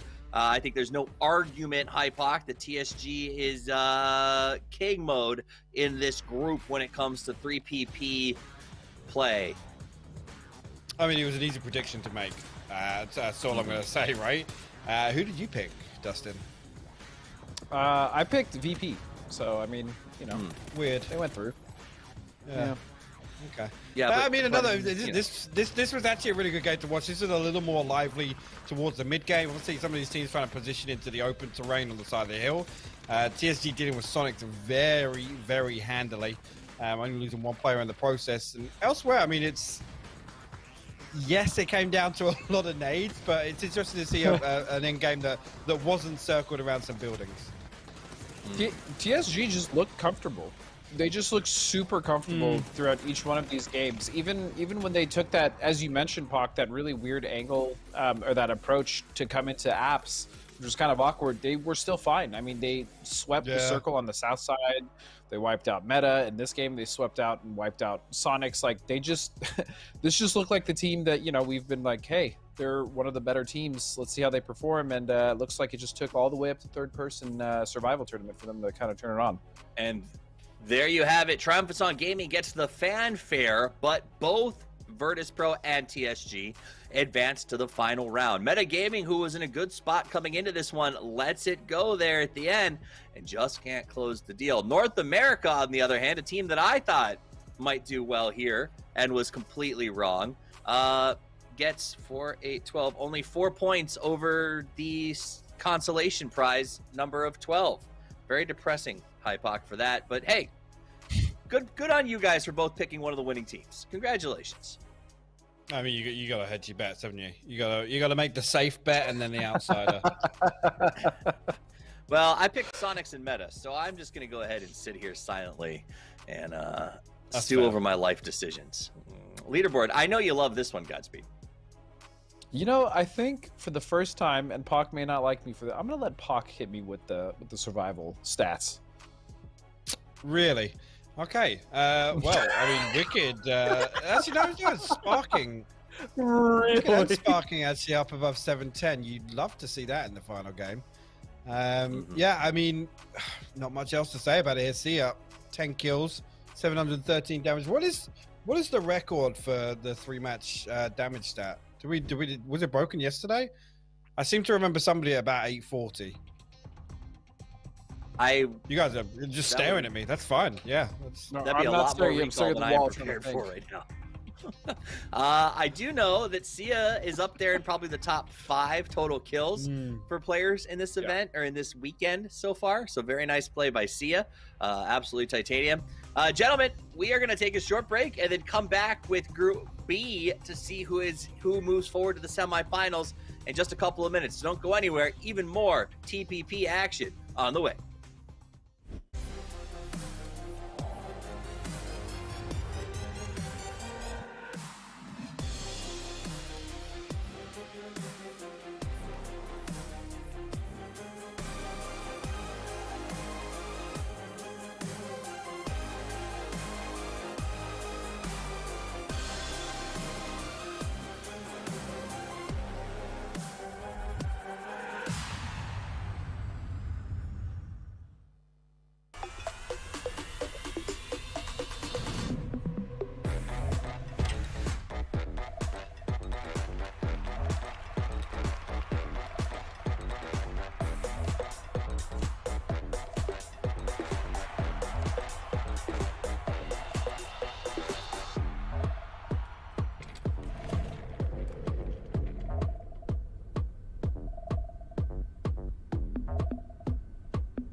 Welcome back to PGI.S Survival Weekend. My name's Topics. I'm joined by Hypoc and Godspeed as we get the festivities back underway with Group B play. Group A is done. We're going to see an advance by VP and TSG to the grand final to play for their share of 60K. Now it is Multi-Circle Gaming, Oath, Day Trade, and Team Liquid taking the field for battle. We got to start off, because it's almost about to start, with our picks from our analysts. I'm going to start out with Hypoc this time. Who's your money on? I'm actually going with Team Liquid. They look fairly comfortable when we saw them play previously. I was actually very pleasantly surprised. Again, I mean, anybody who's followed EU PUBG for a long time will know Ibby and Mexi were two of the OGs from the TPP days. And yeah, I was really impressed with them. So I'm going to go with them as the primary pick. I mean, second up's got to be these guys on the screen. Multi-Circle Gaming, they also look very, very comfortable, and these guys have got that pop-off factor. The pop-off factor. I like that. You brought us wall sniffing last time. Pop-off factor this time. All right. Coin something cool, Godspeed, as you pick your two. First and second. Well, I'll be honest. I just don't have the drip that Pac has. I will say, though, he has two solid picks, but I'm gonna say a little bit of the way that Snakers is looking at me right now makes me feel like it's gonna be a Snakers type of day. So primary pick, going with Oath. Secondary pick, also gonna take MCG. Ooh, I would take Liquid, but Pac already chose them first. So Right. Well, okay. Well, everything's picked for the most part. I'm going to go with Liquid and Day Trade. I think Liquid looked insane yesterday, and Day Trade, well, they're here, man. They come to fights. They look to frag. They've got that Buriram vibe that I love watching. I'm surprised you didn't pick them, Godspeed. They've been kind of your ponies for this entire event. So here's the thing, Steve. With the way that this silly system that you set up for us, as far as allowing us and not allowing us how to pick the winners that we'd like, I figured, you know what, Day Trade would have been my primary pick, but Steve needs a win. You know, he went 0 for 3. So I let him out there because I knew you'd pick him if none of us did. So there you go. Such a team player. There's the free win for you, because I'm pretty sure Day Trade's gonna just chef's kiss this lobby, but we'll see.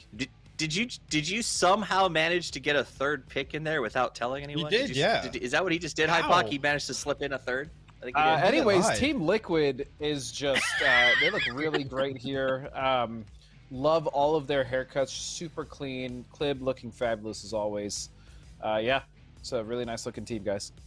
I love how actually the team photo, Ibby is still just a couple of inches taller. I like how that's representative of if they're actually stood in a lineup. I also like how crop him low enough to fit in.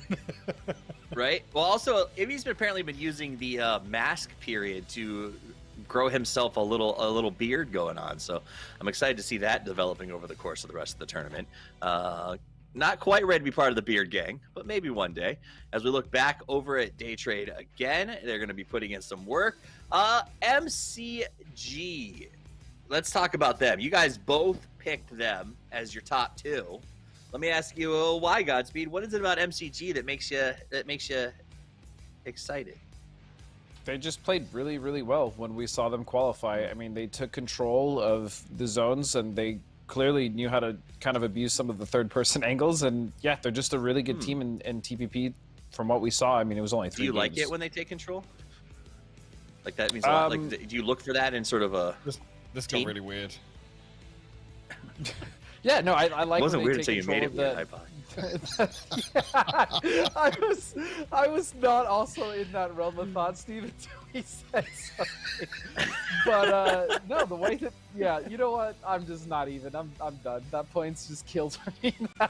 Thank you. All right. Well, you know what? I am going to retake control right now and get us ready for game number 1 of Group B. 3 matches to play.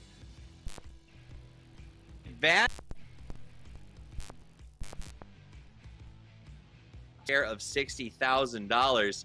I'm gonna be honest. I'm excited to see what happens. Oh, Ibby's taking the mask off. He's ready to go. I thought we were ready to go, but it looks like we have a little bit of extra time. He did shave. Oh. He heard what Poro Man. said. He heard what Poro said, and you know what? Poro made fun of his fuzz yesterday, Hypoc.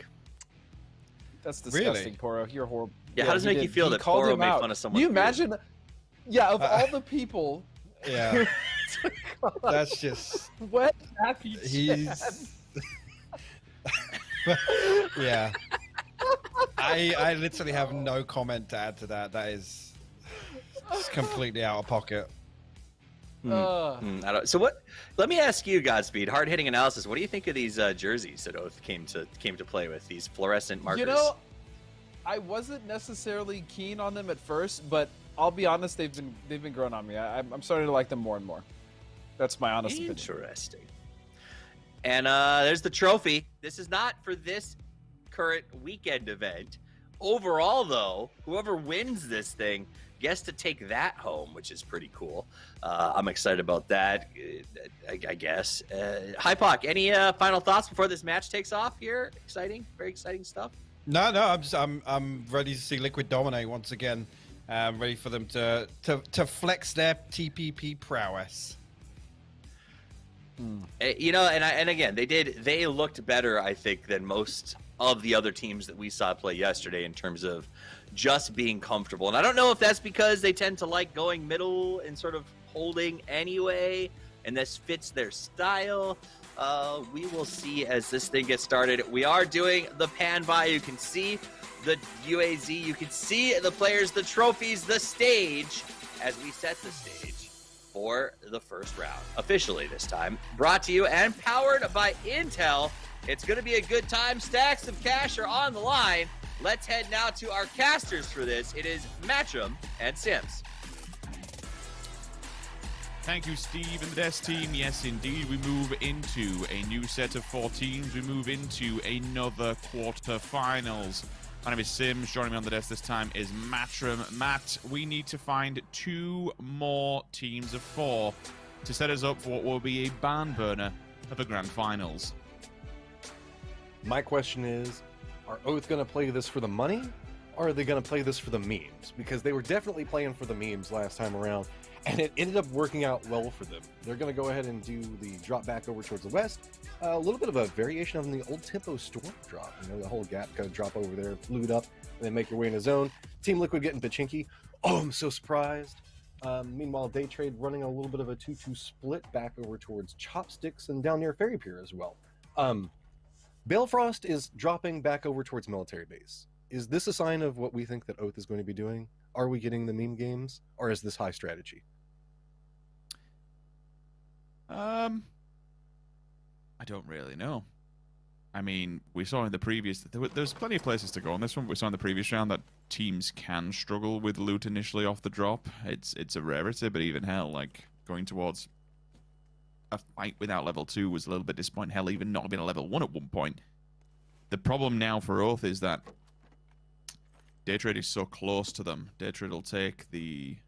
You can actually stay by it because of where the circle is. It's a little bit more to the western side. And it will keep the petrol station in, and maybe they stay down there and try and camp out a player, because you should have seen, like, Venotica will have seen Balefrost going that way and garnering that information. With Pooh Shoes on his back as well, like, there is... you could camp the bridge if you wanted a free frag point. It's not out of the realms of possibility, but I'd never expect to be seeing a bridge camp against 4 teams in TPP mode. But you know what? Anything can happen, and that's been the story of this weekend so far. Anything can and does happen. Liquid, usual home location, no different to what you'd see them playing in a major first-person tournament. Multi-circle gaming. I have to really kind of expand on what the Des mentioned on this team. This is probably a very dangerous roster within this group, and we've seen them do some weird and wonderful, wacky stuff thus far. I actually think, and as I'm looking at these teams, and I'm looking at, you know, Liquid, Oath, 2 teams that have been playing out their mind at the normal PGI.S first-person tournament so far. They're having a belting event. But then I look towards MCG, Daytrade, that I know can be explosive. I think this is one of the harder 4-team TPP lobbies, if I'm honest, Matcham. This one is going to be chaotic, I feel, is the best way to describe what we're looking at.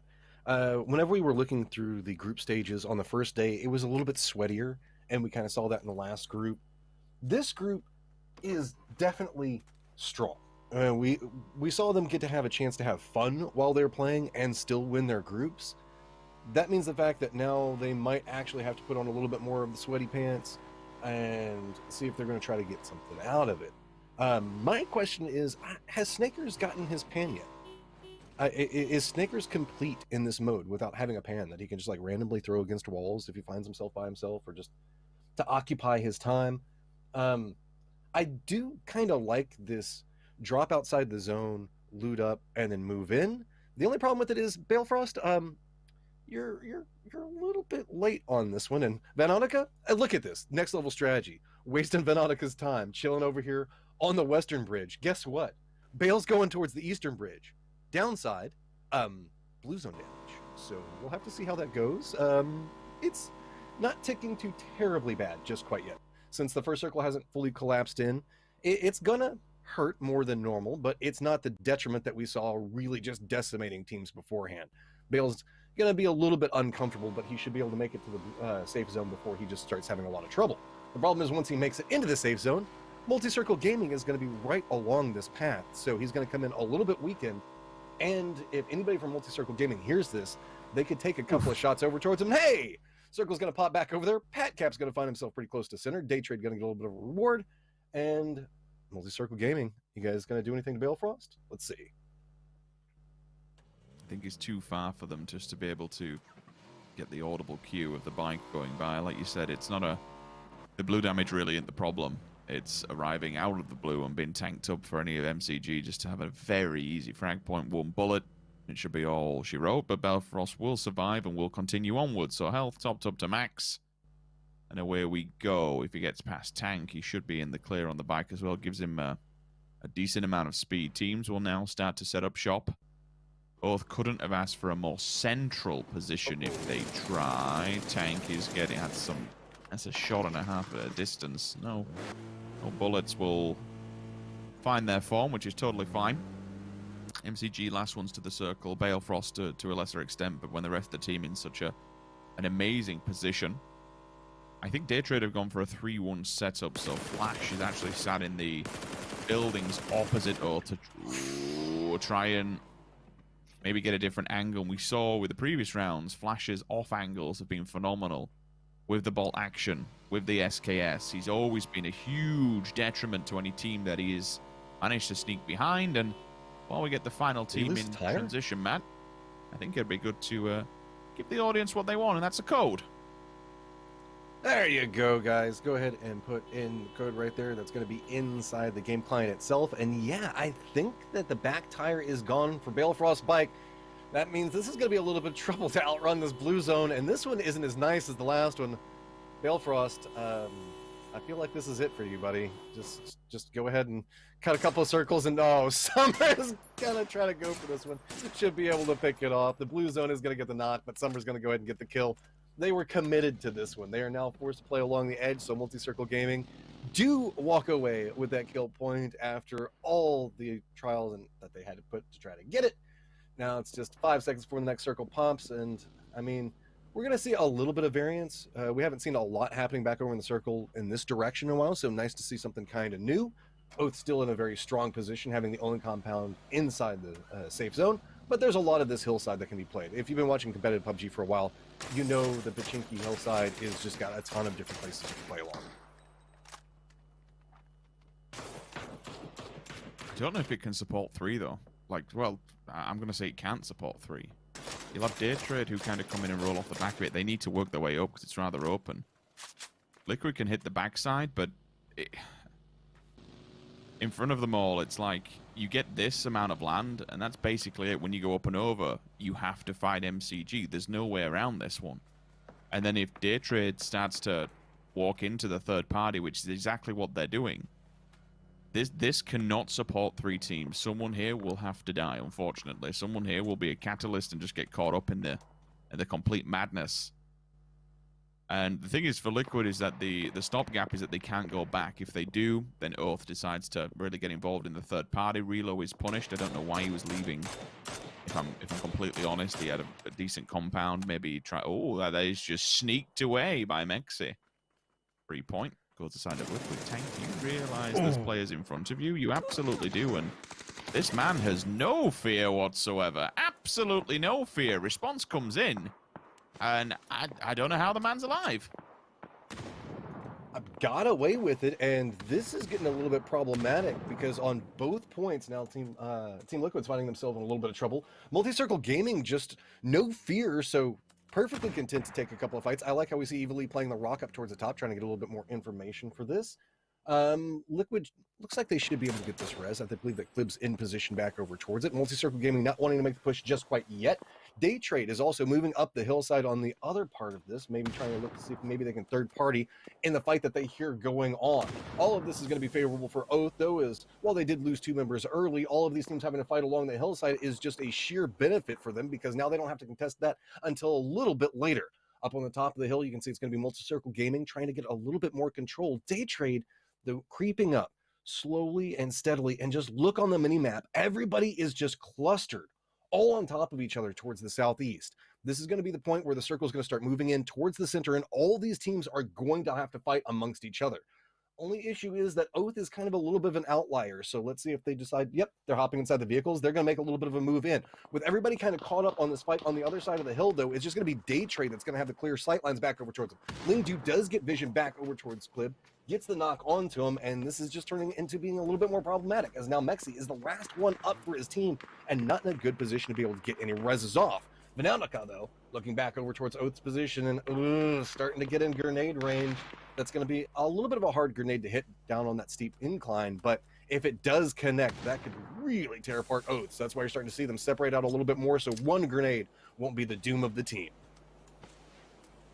The Day Trade, they just need to pick a point of contact and a focus point, and that focal point may come towards the side of through the smoke. It's not found, but the knock is good with the grenade, and now it comes down to Pack Caps to try and hold the line. The Day Trade, they need to be quick, they need to be clean, because Liquid has gone down. They have fallen victim to MCG. So Day Trade needs to concentrate all its resources and all its focus towards MCG. They will be the next penultimate fight that they have to face off of. So if they can keep this clean, if they can just be able to get Pack Caps away from the fray and have done with it. But Pack Caps is somehow having his own way with MCG. So for Day Trade, if they do be able to clear him out, it's actually MCG who take the point. That's fine. But now Day Trade has to be quick. They know that one player is down in the form of Summer. They need to get involved in this one. It has to be fast.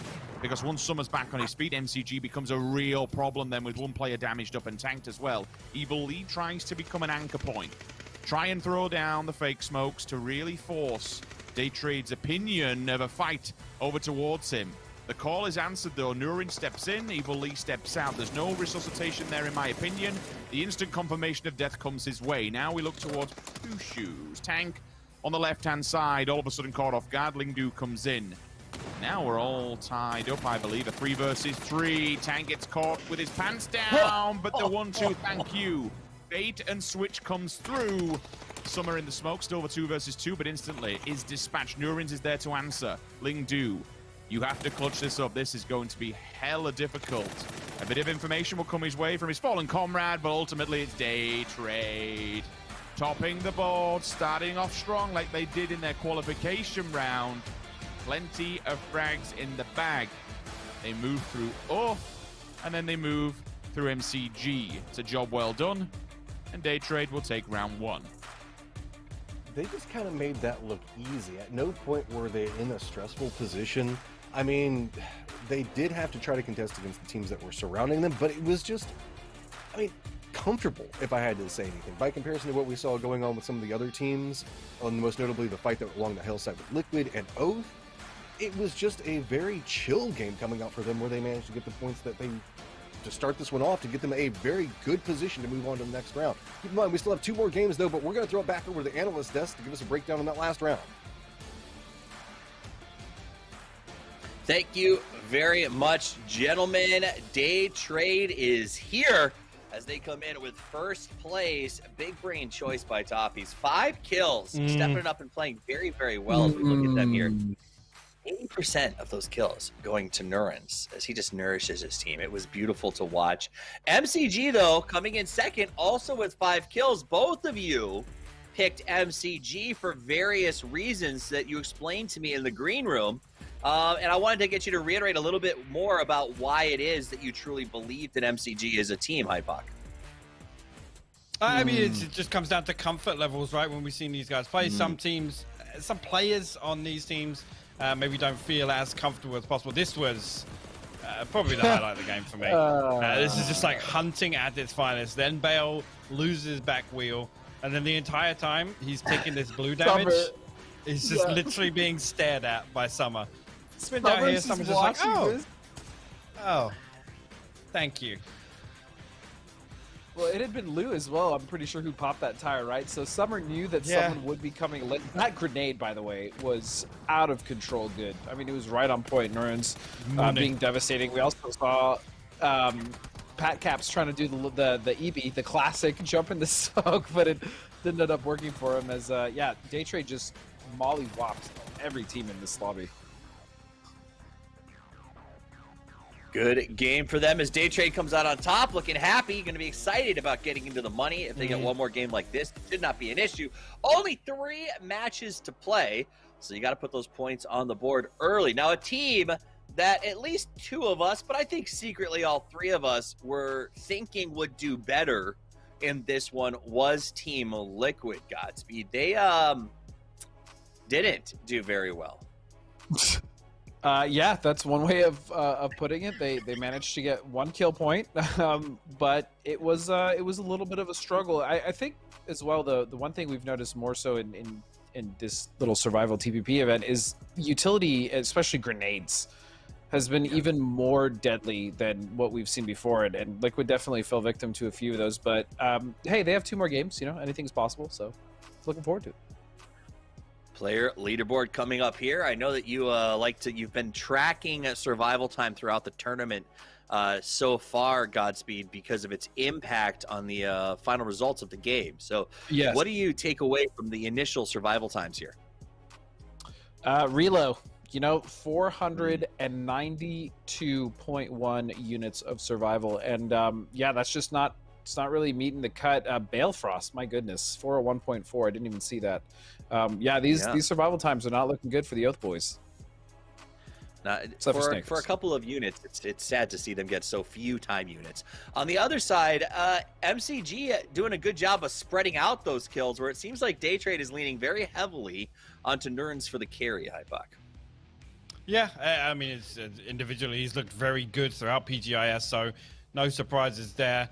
Obviously Liquid, these guys on your screen, if you know anything about Liquid, if they get a last place with 1 kill, the next game they come through and win. That's how this team operates. So that's true. I don't know. They're just playing the long game right here. In a 3-match series, they're playing the long game. Guys, did you remember yesterday when EB gave us the death stare when the camera panned over and we were like, oh, he hates it. He hates everything. And then they came out and just absolutely dominated both games afterwards. Yeah, and then he cracked a smile. I remember that. Then he smiled. I was there for that. And then Paul roasted his facial hair. You go back in on that, huh? But it's just the goal of all people. You know what I'm saying? I'm sorry, I keep throwing that in there, but yeah, regardless, let's moving on. Listen, Poro, bless his heart, is in the green room watching with us right now, and bless his face too. He bless his face. He had words for Godspeed on the return. Bless his face. Grow back soon. R.I.P. He was part of the Beard Gang, Hypok. I don't understand what happened. I was so depressed when he logged on. Yeah, I have no idea what happened. Actually, we'll have to grab that story sometime. Maybe not suitable for broadcast, so we'll have to check in. Obviously, Multi-Circle Gaming here, one of the teams not in the studio. They're looking focused right now. I'm not gonna lie. That is true. That room is a lot smaller than I expected. If you're not playing here, I thought maybe they get a little more spacious. But it's cool. They got neat flags there on the outside of the longhouse. So we are about 30 seconds away from the game getting started. 2 left to play. Godspeed Oath needs to step up and make some big plays on this one. You know what? I was going to throw you something, but it's starting. So let's just do this. Brought to you by Toomey, Zowie, Perrier, and Intel. It is game number 2 with the Sims and Matchup. Thank you, Steve. Yes, generic circle. Maybe a generic game. Time will tell. Moving into match number 2 of this quarterfinals. You can see from the scoreboard. Or when we bring it up, at least you'll see from the scoreboard. The top 3 teams. It's there's a little bit of a gap. Day Trade with their with their previous performance with the frag points, they do get a bit of a head start. Liquid, not so hot off the heels this time round, down in 9 points. They're the only team who didn't hit double digits. But for Day Trade, it's yeah, I'm gonna be honest, man, it kind of looked like a mirror image of yesterday, just another day's work. Clinical. That's the best way to describe it. They have a firm idea on how they're wanting to approach this, and they execute it efficiently every single time. A little bit of a change up now that we are getting kind of the, I guess, the event circle for this game mode. Oath is going to go ahead and make the drop back over towards school and apartments. So it's going to be a little bit of a change up from their Gatka drop that we saw just a little while ago. They have 3 members for Day Trade back over towards the south. You can see Van Annika is going to be along the line where we see Summer making the approach, but they also have Poochus that is up around Ruins, maybe making a little bit of a safety play for them. Team Liquid's going to be back over at Pachinki, no surprise there. So you kind of have the lay of the land at this point. It's just a matter of getting the loot situations, getting everything together, and I don't know, like, I was expecting a little bit more fun coming out from Oath last time around, but we didn't really get to see an opportunity for that on either side between them and Liquid. I mean, we've been picking on Liquid a little bit about having higher expectations for them, but it was really 1 kill apiece between Oath and Liquid, and they went out within a couple of seconds of each other. So Oath just being the beneficiary of the extra survival points inside that, hence the touch of separation there. I just want to see a little bit more coming out of both of those squads, because it felt a little peculiar. Like, most notably on Oath, sending Relo outside of the safety. You mentioned it in the last game. Why did he leave the compound? I'm still kind of confused on that. It may have been to get a foothold within the circle, I suppose. There's always method to the madness, but I think at that stage you might as well just stayed safe and been able to just keep yourself together as a unit. Again, losing a player, you said the big old wide rotation heading over to, Sosnovka. It's not going to go there, so there's no real point. Find somewhere else to loot. There's plenty of places you can be going on this map. For Liquid, really, there was nothing else they could do. I said that hillside. It was, in particular, it's the corner, it's the edge of it, it's where it begins, the incline up to it. There was just not enough room. It's really as simple as that. Yeah. And Day Trade just capitalized on everyone being scrunched up, and third party. There was signs of life coming out of MCG, and Multi-Circle Gaming could potentially have even stole that towards the end. Maybe a couple of misreads. It's just, look, it is what it is. In the heat of the moment, you've just got to take every single engagement, every single scenario that's thrown at you at face value and deal with it. I've always said with PUBG, the most reactive teams are the ones that always perform best, and the most reactive teams are the best in the world for that exact reason. You have to be ready for anything that any of these maps within PUBG can throw at you on any given Sunday. And it is a Sunday. It is a championship Sunday, and when we're all said and done today, Matt, somebody's going to be crowned a winner and walking away with 30K. Yeah, guys, we are doing the next group immediately after this one. So we've already got our top 2 teams from the last group that are advancing, and we still have 2 more games to go inside of this one. And yes, guys, don't forget that there's going to be a code in the next group on the first round. So make sure you guys are prepared for that one. We're not going to give you one just quite yet, so I'm not trying to bait you by any means. The question I have is, Sims, there's often the talk about caster cursing, right? You know how you can, like, say somebody's going to do good and then they instantly get shot in the head and die. Can I talk about how much I really want to see a Potato Mountain circle really badly? Like, this is all I want in my life, is to see another Potato Mountain circle after this one, and maybe caster curse it. Do you think it's possible?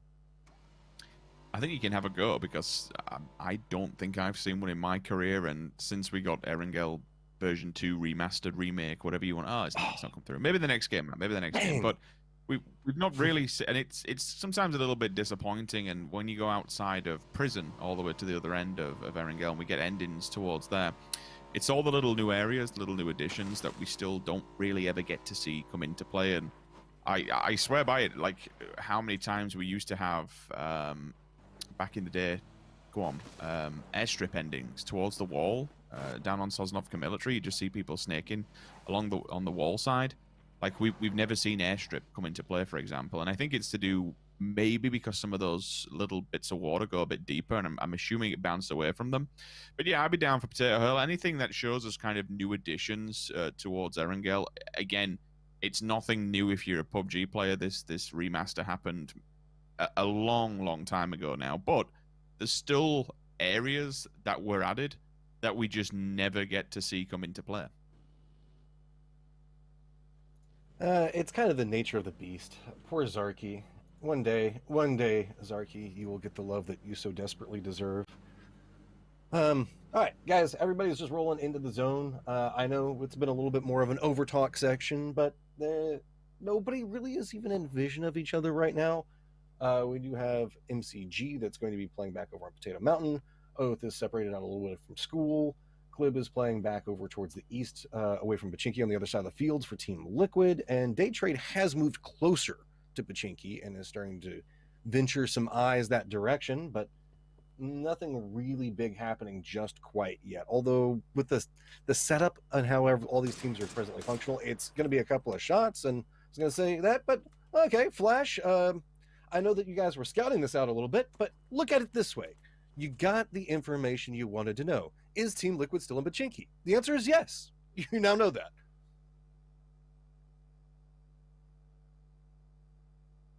Flash going down.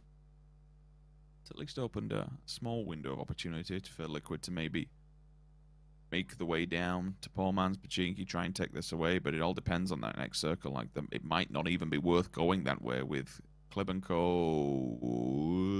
Never mind. Okay, Oath. Regroup. Hunker down. This is the time to win. All right, I'm expecting a win from this gentleman. You've got gifted the circle. You got given the priority compounds. This is all yours to be had. Saying that, VP, they got the curse of the circle. They were inside of it, and ultimately it never really caused them a win. Yeah, this should be fun because everyone's going on the hard road. Say, oh my word, Day Trade, MCG going for the same spot here. Simultaneous parallel parking about to happen. All of a sudden, Multi-Circle Gaming says, nope, we don't want anything to do with that, so we're going to turn away and try and get away with his life. Heavy damage done to the player on the outskirts. Summer, Tank, they will regroup with themselves. Snakers finds Mexi. Reload instantly on the defensive, snaps his face off and kills him. And because of these compounds, Matt, everyone has committed to it, and understandably so. It's smack bang in the middle of the circle. It's a good amount of cover. It's a safety net. You want to be here. But you want to be here without any damage done. And so far, it's been rather messy. Liquid have lost one. Oath have lost one. Day Trade earlier lost one to Liquid while they were pre-scanning. It's only Multi-Circle Gaming that has got 4 standing. They have been damaged. Let's make note of that and kind of take that into context. They have had a fair amount of damage thrown their way, but now they are committing to the cause. I can see the utility is being thrown this side. And that's probably because they just want to clear Oath out, honestly. If you get this, you get the entire side of the row, but that is an absolute belter of a shot. Snakers follows up as well as Balefrost. So 2 from MCG, 4 simultaneously. If he gets the nade through the window, Matt, this will be catastrophic. Oh, narrowly misses it there. This is a phenomenal place to showcase what TPP can do because there is walls everywhere. There's all these little funny angles you can find. Snakers, 3rd time's the charm, maybe trying to connect it through, and there we go. Tank goes down. Can't take that much damage. Snakers on his own. We saw Snakers get a win in a position like this where he kind of found himself all by his lonesome after the other members of Oath died whenever we were looking at the group stage yesterday. Summer running back over, going to try to get the res back over towards Lingdu. Now we can see Day Trade having to contend with the other 2 members from Oath on the other side, as well as Team Liquid. Day Trade trying to creep back in, but do note Pat Cap's positioning. That could be absolutely pivotal coming back over towards him. If he can find an angle to play with here, patiently waiting for it, cooking the grenade, but it is throwable upon throwable, and he's just going to underhand toss that one. Bananaka realizes he's in some trouble, retreats away. Now Pat Cap's trying to line up yet another one with it. Gonna have to be careful about the Molotovs and the throwables coming back over towards him. It's just a peak battle back and forth around those trees, and finally Snakers does go down. So it's gonna be MCG getting a little bit more control back over towards the south. They're the only team playing that position. The other 3 teams are all having to contest back over towards the northern compounds, and it's being a problematic for Oath at the time as they are just getting run up on every single angle, and there is nothing that they can do about it. Evie just walks around the corner, takes down one. Summer's goes in, gets a flush on the other side of it. Pat Caps goes down to Day Trade, and that is 3 different teams, each taking a piece away from Oath, all at the same time. So now, Liquid do have control over that compound, but it's going to be Day Trade that's going to be back behind them, and we saw the struggle a second ago that Oath had trying to hold on to it. Liquid who are closer to the central circle here, but if everyone starts surrounding them, really, how do you get out from this one? James is downstairs while the other two are up high. If Jimbo goes down, someone will commit to the res, and that breaks up the ranks from Team Liquid, and something we need to be very well aware of. Who shoots with the vehicle? Could be just a straight push-up. Bit of an open plateau that he has to run his left-hand side, and again with Ibby and Clip up top. Clip still rocking that ball action. He's a bit of a marksman in his own right. Should be able to find that face if it comes running through the wilderness. Venotica down. Good nade off the back. They'll try and commit to it. Utility will be expended. Nice little bounce off the side. Won't find its final target. He could get away with his life here. Smokes will go down from the side of Day Trade to try and fortify this resuscitation. Oh my word, if you'd have just skimmed that edge a little bit more. They may have just... He did. He clipped him. Okay, never mind. It spreads across the second one. Splash damage goes over. And he finds the frag. Slowly but surely, Day Trader being picked apart here. All of a sudden, Liquid, after losing one straight off the back of pushing into this compound, they're now... Oh, Bushu's. It's a little bit sketchy, but it gets the job done. But the damage from the blue is just all too much. He will fall. Nurin's last man standing. Smokes down, and the wall walk has begun. Embraces the thoughts and prayers of Ibiza to try and get this one through. Oh no, Cliff doesn't know. He doesn't realize. In the back of the skull, he's all tanked up, but Liquid have lost one. Summer through the blue. Liquid, how has Day Trade outlived them? What in the world just happened there? The smokes were just... It was not good enough. Multi-circle gaming just had them dead to rights. There was nothing they could do. Nurins, can you pick up another frag? Lingdu unfortunately goes down to his own molly. The blue is tanking. He's blinded. They can't see it. What? What? Day Trade gets it. That is just beautiful play and awareness coming through there. The blue zone hit so hard. So the flashbang coming in at the worst moment with all the smokes. It's so easy to lose vision of the blue zone at that stage. And so it was just an easy couple of taps. And Day Trade weathers the storm to go ahead and pick up a victory. So at this point, I think we just say they're moving on to the next round and who's fighting for second. That most certainly was an unfortunate set of circumstances on the side of MCG, and I did not anticipate Day Trade winning it, but you know what? Hopefully the analyst desk has more insight into what we have, because I have no idea what has happened. Steve, desk team, tell me, explain, what the hell just went wrong?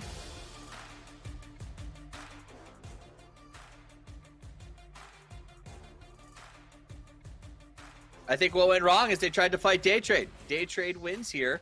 I saw it coming. Let's turn it over to the analysts, the smart guys. I will say this. I think, Hypoc, I heard your exclamation of shock when Nurins took the win. Why? I mean, the fact that he's able to get in behind Liquid on the back side of that two-story, find that opening. Again, Liquid then are forced kind of back towards the south side, right, onto the road. At that point, I mean, Nurins has basically the entire blanket of smoke that Liquid put up to wait out the rest of that fight. I couldn't believe he was going to be able to play out of that spot, but yeah, somehow in the end of it, I mean, there was a misclick, I guess, with the molly there. I'm not entirely sure how was it Ling that knocked himself with the molly over on the other side of the circle? Yeah. You really hate to see that in the final circle. Yeah, Ling did not enjoy that. Let's take a look back at how exactly it went down as we check out the highlights. Godspeed. That was actually a disgusting shot. Snakers, in my opinion, in North America may have the best, like, 3 or 4x spray. Kid's actually disgusting mechanically. But so is Lingdu! Of course. But yeah, really nice spray coming out from both players. Team Liquid looked really good until they didn't. I mean, I cannot believe that Nurins made it not only out of that situation with Liquid, but then won the game off of it, sitting in the corner in that massive It's it. Yeah, I This is don't know. exactly what I meant. Look at this. He can get in behind this massive smoke wall that Liquid created for themselves. Then Liquid are forced out. They have to fight on the outside of the wall. This actually upset. I've got a little bit angry. When I Oh, was he watching was it. on fire before Yeah. that. Okay, so No, he mollied himself in the smoke. Like, yeah. did he think I it don't was know, a bit of an smoke? I think, anticlimax. on ice. Yeah. But day trade. I mean, that's 2 in a row. Yep. No, I mean they're good. This is I hope, and we've talked about this before, that is a spark that they can use going forward in this tournament. They do have 28 total points after 2 games, 21 for multi-circle, and then Liquid and Oath only 1 tied point. Yeah, tied up, but only 2 advance. So tied for lose, I guess, right? But still attainable. What's You the never average know. point total we're seeing? 6, 7, 8, 9 for a win? 5 or 6. Well, for a win, I mean, Okay. the average point total based off the 4+. But I mean, Team Liquid, either one of those teams could still sneak into second, especially if MCG goes out early or they just frag out. It's you know, I don't want to say anything is possible, but it's possible for one of those 2 teams to get second. Yeah, basically. Yeah, we if saw they it in the get- last they- match. they- I was going to say, they go out first, there's 4 points, right, which puts it at 25, so definitely doable for both of them tied up at 13th. It's only then a 2-kill win, technically, or equivalent. That's true. Nerds, and though. keep in mind, this is for cash, right? Like, at the end of the day, this has been kind of a fun one-off, and a lot of teams, I think, came in on day one, Godspeed, with this mentality of like, hey, win or lose, we're gonna have some fun, or you know, we'll enjoy the day off if we lose. But the reality Day is, 3, like, the you're here. sweating starts. Yeah. Right, you're at the There's- stadium. If you lose now, you had to get dressed and show up. Like, you know what I mean? Like, you missed out on the whole sweatpants of staying at the hotel phase, and now you're here, so you better win. And I think that there's got to. Do you think that's an actual? As much as we see hubris, Godspeed, and I assume Oath will say afterwards, we wanted to have the rest of the weekend off or something ridiculous like that. Do you buy into it? I mean, you can definitely tell that deodorant is the prime commodity of today because people are sweating it up. I mean, day trade.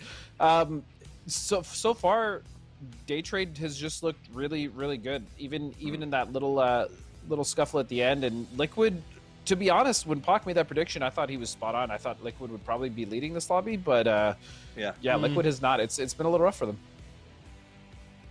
Pac, do you have a response to that? No, I don't. I am usually right. So Godspeed is absolutely justified to say that. Yeah, true. Except I think you picked. I've never Oath been and wrong with a MCG. prediction, to be honest. Never once. Don't you Never remember day once. I one, respect Steve? that. Not even He once. was 4 for 4 on day Yeah. one. 4 for 4. You guys are both 4 for 4 on day one, so that was truly inspiring, much like the play of Day Trade. Though I'll be honest, the way that Day Trade has played this, they are quickly moving into my favorites for the final. They seem like they are here to win. They are playing as if this is the big tournament, and I respect that, you know? Yeah, so I'd say the only thing brighter than the Oath jerseys now is Snaker's hair. It's a nice little contrast.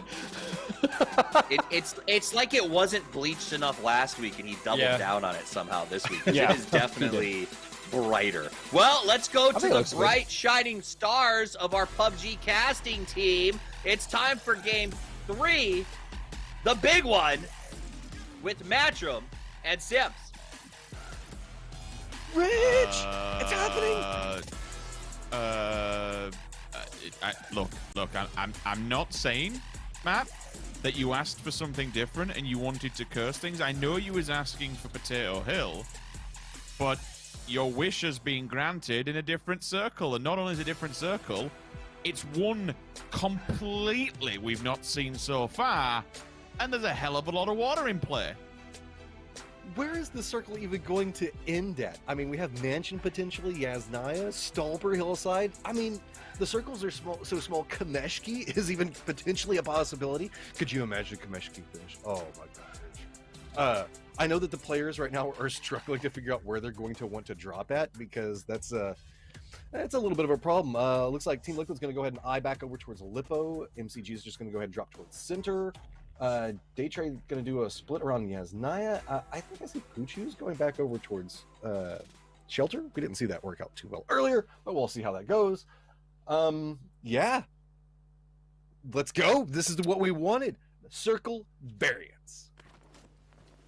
So the interesting thing about this one is that teams, if they've read the rule set and they understand how it works, they should be setting up shop for the next circle. Now, land ratio, if you do watch PUBG Sports, you understand what, and you know what land ratio is. If you don't, land ratio setting when it's enabled, it forces circles to move away from water. It forces circles to make sure there's as much possible playable land as humanly possible in the next circle. So when it clicks over, it'll try to exclude water. It will try exclude mountaintops that like cliff faces that you can't get onto.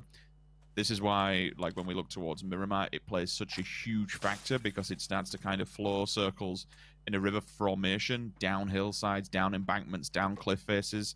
So for this circle in particular, man, if we're a betting man, we have to assume it hard shifts to the west, and it fits in as much land as possible, probably somewhere between where Oath have dropped on that kind of like shark fin that struts out on the coastline, and maybe down towards MCG. So I'd say Kameshki, Stalba, it's a bridge too far just because of how the land and terrain is. I mean, could you imagine going from this circle into a Yasnaya Eastern Fields ending? That is just such a rough area to play. So while we do have some forerunners coming through here, and Day Trade's feeling pretty comfortable with their points, given now looking at this circle, they're the only team that's like, okay, not so bad. Oath, Team Liquid, Multi-Circle Gaming, they're on a different path right now. They can't afford to lose anything early, and they need to stack up points. Yes, Multi-Circle Gaming does have the 8-point advantage, but really, killing a couple of players or having Multi-Circle Gaming go out early can allow Oath or Team Liquid to jump into that position and move on to the finals. So now the question comes into play with Multi-Circle Gaming playing towards the center. That is kind of its own potential problem, because they could find themselves being third-partied from every single angle. That's one of the reasons I think that we're starting to see them move a little bit earlier, scout a little bit earlier. They don't want to lose the entirety of the squad in an early stage of this round, because they know that could absolutely spell disaster for the rest of them. However, with situations like this, I would like to have seen hot drops. When you're on 17 points respectively for Oath and Team Liquid, you know that you have to knock out Multi-Circle Gaming. Yes, you may think, okay, well, it's only a few points, really, that I'm a far cry away from them. Eliminating them early, it's that risk-reward factor. If you go down, fine, you don't advance further in the competition. But if you beat them out, your chances significantly improve. Two things that go against that, and again, I'm totally respectful of it. One, coming into a hot drop, bang, this circle just throws everything into the wind. You have no idea where anyone's going to go. You have absolutely no clue whatsoever where anybody's going to be dropping. Part two is maybe those teams that, if it was a generic circle, they would be playing the safety net. They would be absolutely looking to not go to somewhere like Pachinki, to not go somewhere like Skull, just play the extremities and play the scrappy time to stay alive. Circle does exactly what it says on the tin. This is what we anticipated. It goes all the way to the west. It puts all the land in play. And the worrying factor for me, Matrim, when I look towards this one, it's going to an open, barren landscape. Yeah, Oath also making a play to go ahead and claim that high ground. That's going to make it pretty rough on the other teams. Team Liquid going to be the last team that's tailing in back behind this. Day Trade going to go ahead and play a very centralized position, but a riskier position, it looks like. But there is a little bit of a dip that you can play from that point. It's really going to come down to how we see Team Liquid opt into playing this. They're following along a very similar path, right back behind this. I like this. Come out from Mexico. Just go ahead and hop out, use the scopes, get a little bit more information, and try to feed Klib's path through this. You can see how open this is, everyone.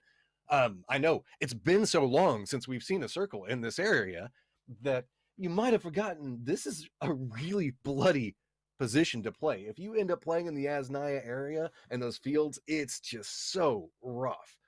Now, the question comes into play is, you can see that Oath looks like they're playing really defended, and they are trying to make sure that they're using the TPP vision off of this. You can see not being right up on something, leaning back towards the hillside, trying to see if they can spot anything that's moving down. But due to that, I think that they're not going to get a lot of vision on how Team Liquid is making their move through here. Do note that Snakers is going to be one of the closer members from Oath to have vision onto this, but the hillside makes it a little bit more sporadic. It looks like he can hear what's going on, so he's going to start trying to go for a little bit of a reposition, but it may be too late. EB's still going to go ahead and roll up the hillside, start to flank around back over towards the north, but the rest of Oath are counter-moving around this already. So this could be one of the determining factors for who goes forward. If we can see Oath or Team Liquid walk away with a strong victory inside of this fight, or picking up a lot of kills right now, it could be absolutely influential. EB goes for a little bit of slowdown at the absolute wrong time. Pat Caps picks him up. James goes for a reposition down, starting to make his way through the hillside, trying to get away from what's going on, but that's going to put him back along Snickers' path. Snickers doesn't want to take the shots just quite yet, but he's already been spotted out, trying to retreat away from this one. Now he might find himself surrounded. He's going to have James off of one point. He's going to have Mexi back over towards another. Clib holding a different angle for him, so you can see, trying to get a little bit of a better position away from this. James just going to try to go ahead, cut back down, get away from this. But the entire time that this is going on, the new circle has popped, and it is nowhere near here. It's going to be back down next to Multi-Circle Gaming's positioning, where Day Trade's also at. So these teams need to finish this fight as soon as possible. James tries to get a bead back over towards Snaker's position. He does go down with a couple extra shots coming out from Clib, but reinforcements now coming through, trying to get the res back over towards him. Mexi still holding down the high ground position. It's a matter of, does Team Liquid want this bad enough? Because you can see third party is now starting to come into effect as well. This is going to be just bloodier and bloodier the longer that these guys stay here. Biggest issue with this one, Matt, is the fact that these two teams, it's mutual self-destruction. They're the ones that are down on 17 and 18 points, respectively. If these two just beat each other to death, it just, you know, it guarantees qualification for MCG. I don't include Day Trade in that one because with 32 points, it would just be infinitesimal to not see them qualifying at this stage. With 2 wins back-to-back, we've generally seen the teams that do get the 2 wins back-to-back have got that safety catchment of points to fall back onto. So for now, MCG's laughing. They can just sit here. They can watch all this unfold. They can attack anyone who wants to try and work their way uphill. They have the kink in the road and the compound with it to boot. So this gives them a good bit of land to be working with. You can hear the sweet song, the LMG in the distance, just ringing loud and proud. Clib has gone. Team Liquid is falling by the wayside. This isn't looking good for the boys at the moment, especially when they have to wrap this hillside and MCG is waiting with 2 barrels in abundance. If they regroup, reposition, a mine goes down. Quick underball. Fair amount of damage. Oh, there's no way it's 1v3. That's the second one. He's got no health. Please do it. Show them what you're made of. Go on, get the third and final one. He's only got 19 HP, but it doesn't matter. The man is an absolute machine. So much damage has been done. The rest of the cleanup crew can come here, knock him, get him back on his feet just about. But what a performance. What a stand. Just to sit there and just taunt them and beat them back hap-handedly. And for all these teams, it's just kind of writing the history books of which 2 teams will be qualifying, Matt, when this round is all said and done. MCG sitting on a ton of kills already. 6 in the bank for them. Now looking back over towards Team Liquid. Team Liquid needs to mop up everything that's around them, but Tank has been absolutely on fire. Multi-Circle Gaming star performer right now looking back over towards him. He has just been massacring everything that moves around him. Finally, he does go down, but James goes down as well.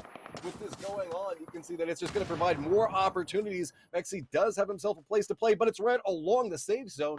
Right along the blue zone, so he's going to have to move quite quickly, and that's going to make it a little bit more difficult. He should be spotted out any given moment. He is going to go down, so there we go. Now, though, Rich, it's a battle for first. 35 to 35. We've got 2 members alive on both sides of this. Nurens, Vanatica back over for Day Trade. Multi-Circle Gaming's got Evil Lee off of 1 point and Lingdu on another. Do note that Vanatica has the closest position towards the save zone, slowly creeping forward, gonna go ahead and get back over towards that rock, which provides so much information into this circle. Lingdu trying to get the reload back over, still leaning into the bolts. Vanatica looking back over. It's going to be a crossfire. 2 different angles back over towards Evil in just a second. Nura is trying to make a play back over from it. Evil has to retreat from this position, and it's just getting more problematic. And there we go. Nurens connects back over towards it.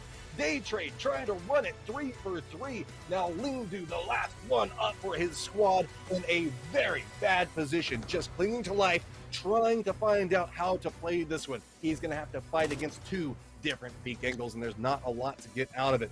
Nurens already knows where he's at. The grenade rain starting to come through. It's at range, and still A beautiful cook back over towards the smoke. Lingdu is still playing inside that. He'd be as good as dead. Now it's a matter of how Lingdu maybe find some type of angle to play from, get some damage back over towards Monatica, tries to creep his way forward through this one, trying to use the walls for it. The grenade's not going to go far enough. It's going to be Nerlens on one angle, still trying to provide some covering fire for Monatica. Just trapped back behind that tree, peeking back and forth, but the blue zone's going to come in, and it does a ton of damage, and there's your 3 for 3. That's going to be Day Trade walking away with it, diamond hands galore. Can't complain with that and can't really say it any better. 3 wins out of 3 is setting the standard and raising the bar and showing everyone else what's going to come when we move into the grand finals. Our second quarterfinals is now over and done with. We look and we take our 2 teams and we move onwards. We move towards the grand finals where just 3 games stand between 4 teams and $30,000. Has Day Trade set the standard? Has Day Trade shown everyone else what's about to come their way? For now, to set us up for the grand finals, I pass it back to Steve and the Des team to break down our final quarter match game. Thank you so much, you two. I look forward to seeing what happens as we move to the end. Day Trade takes the victory in that game and very likely the overall win in the group. Multi-Circle Gaming right behind it. I will say this, as the solo predictor of Day Trade advancing, I am proud of myself, but I have never been so inspired as I was watching Tank and his iron sight. As a good friend of mine, Avenger, once said, a broken clock is right twice a day? Or something like that, right? You said that about as well Something as Avenger like that. says it, so nailed it. I mean, I was immersing in the character as well. You were. Yeah, he was. Your impression. On top of the fact that You do it I the accent? gave you Day Trade. You know, I literally gave you that team because I Gave threw me you a Day bone. Trade. Threw me a bone instead of picking it, Also, because the only pick you can get right is your nose. Let's talk about. Go ahead. Oh! It's a cavernous Any rebuttal? nostril Any rebuttal? going on up there. Okay, no, it's not. But to be fair, I did choose Day Trade as my 3rd pick and MCG as my 2nd. So, I mean, that's 2 for 2, baby. It's 2 for 2. Your revisionist history is mind-boggling. That said, you guys both picked MCG. I will say, I do want to touch on what we saw from Tank at the end of that game, Hypok. He was playing out of his mind with an iron sight barrel and was just a pleasure to watch. Yeah, it was. I mean, Tank's been a highlight throughout PGI.S anyway, but this right here was just a different level altogether. Whether that's a preference thing, opting for it, we're going to see it here. This was like actually perfect. Lands the first headshot onto reload, gets the transfer onto Snakers as well, and he made it very difficult for Balefrost. Ling eventually has to come and bail him out, but yeah, it was disgusting from Tank. And then again, actually re-aggressing onto this 1v2 with Liquid. He was just landing shots, man. The fact that he did that with iron sights as well, right? Like, it's not like he had the best setup in the world on that barrel. But we were also wondering why Nerlens was a little kind of shy to throw some grenades there on that tree. I mean, he knew that the member of MCG was there, but overall, they won all 3 games, which even for a strong performance is overkill. Day Trade just trounced this lobby with MCG coming in 2nd. I mean, MCG came in with a lot of kills as well, even though they didn't win. And yeah, it's kind of unfortunate for Liquid and Oath to play in the lobby. 3 PP. I mean, we thought Liquid would do better at this. I think Oath was kind of a long shot from the get-go. Got through on a bit of a meme. That said, though, I thought Liquid would definitely step up and be a lot stronger here, but it is Day Trade and Multi-Circle Gaming that advanced. 41 for Day Trade, 35 for Multi Gaming, and a very large gap between the top and the bottom of this leaderboard, Hypok. Yeah, we love a gap. Actually, Multi-Circle Gaming racking up 17 kills across there. That's pretty impressive. They played super aggro here. That's the reason they were my 2nd pick, to be honest with you. Nothing else really to take away from this. Is it because they took control Godspeed? Did that appeal to you, the way that they did that? the way that they took control is indeed what appealed to me. The way they were able to just kind of, enforce their will on their side of whatever, circle they went on. It was just super impressive. And then if we further break it down, Steve, like if we really get down to the nitty gritty, look at these survival units, man. Nurin's 720.8. Even Ling Du with 720.7 survival units. So, I mean, they're in there. 0.1. But also look at the, 0.1 units. But also look at the damage. You have 750, which I believe beat the player in the last lobby who had 740 or 730, I don't remember. Regardless, MCG, Day Trade, they had the survival, they had the units, they were able to advance. Absolute units as they come through on top and advance to the big finale. It's going to be Day Trade, Multi-Circle Gaming, TSG, and Virtus Pro in just a couple of minutes, playing for how to split the big prize. We'll give you more information on that when we come back. Don't go anywhere. 3 more games of PUBG.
Athletes are always challenging themselves to get better. You've seen this in all sports. Esports is no exception.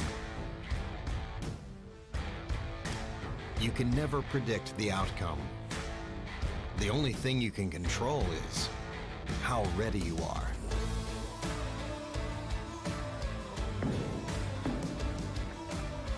Over and over, players adapt, trying to improve, fighting hard for every percent gained.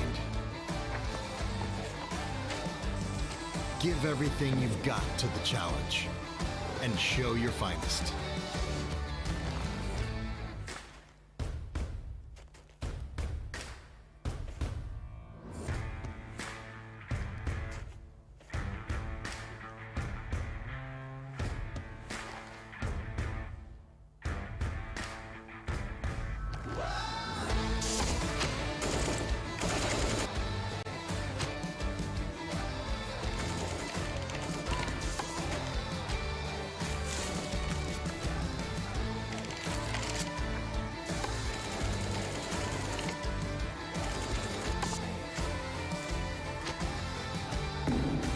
Bring your best out. Strive for perfection. It's our goal too.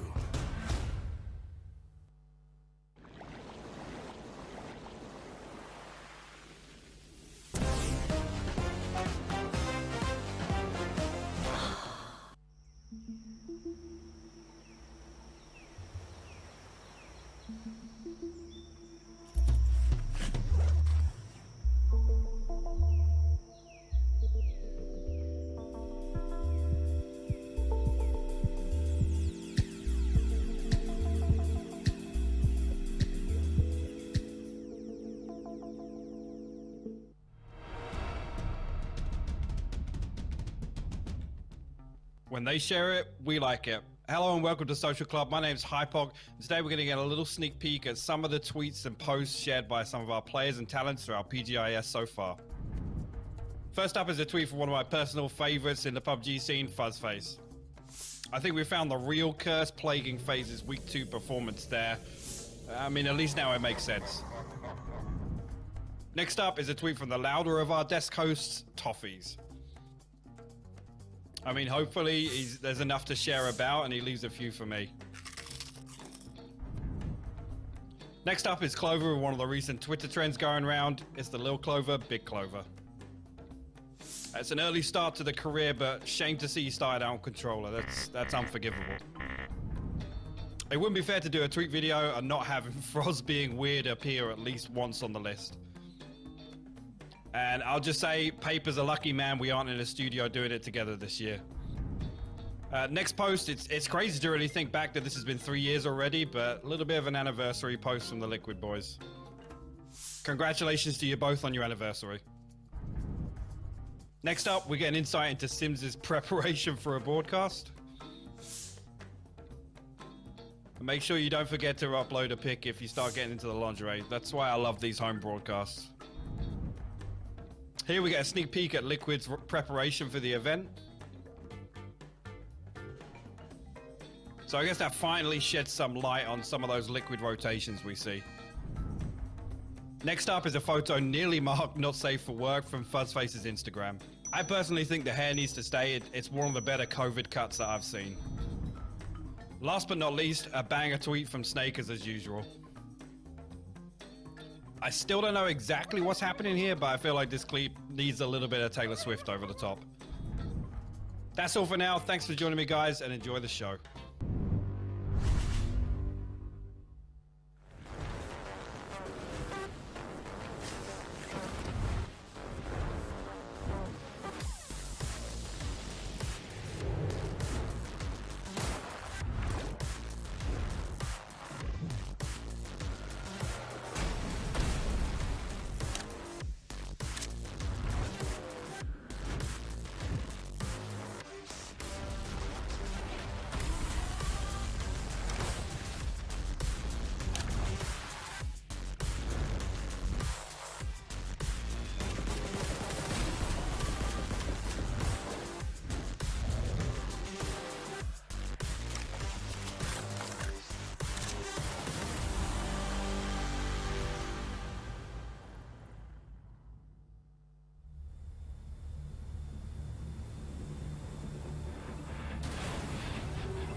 Welcome back. My name's Toffees. I'm joined by Hypok and Godspeed. The time is now. The place is here. Hypok is cleaning his mustachio. Your hitchhiker is gone.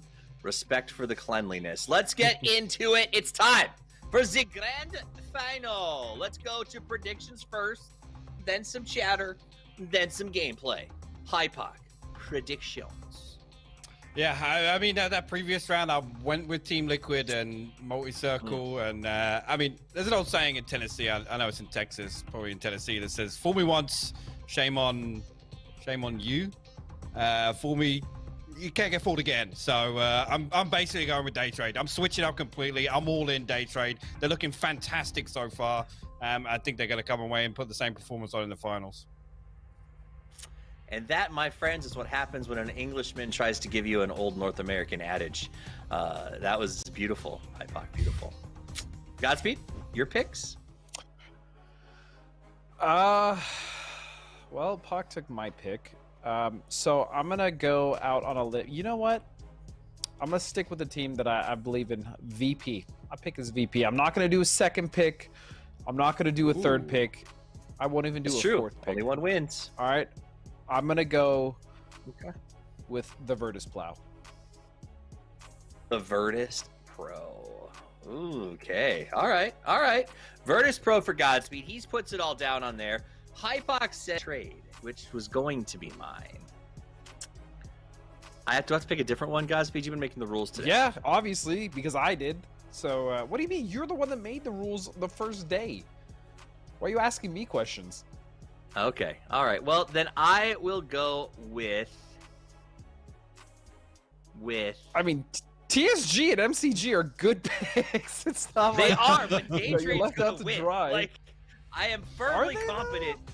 Yes, Day Trade wins this, but I will pick for the sake of my genius. Tiska. TSG. I'm going to go with TSG. I'm going to write that right now. TSG. Boom.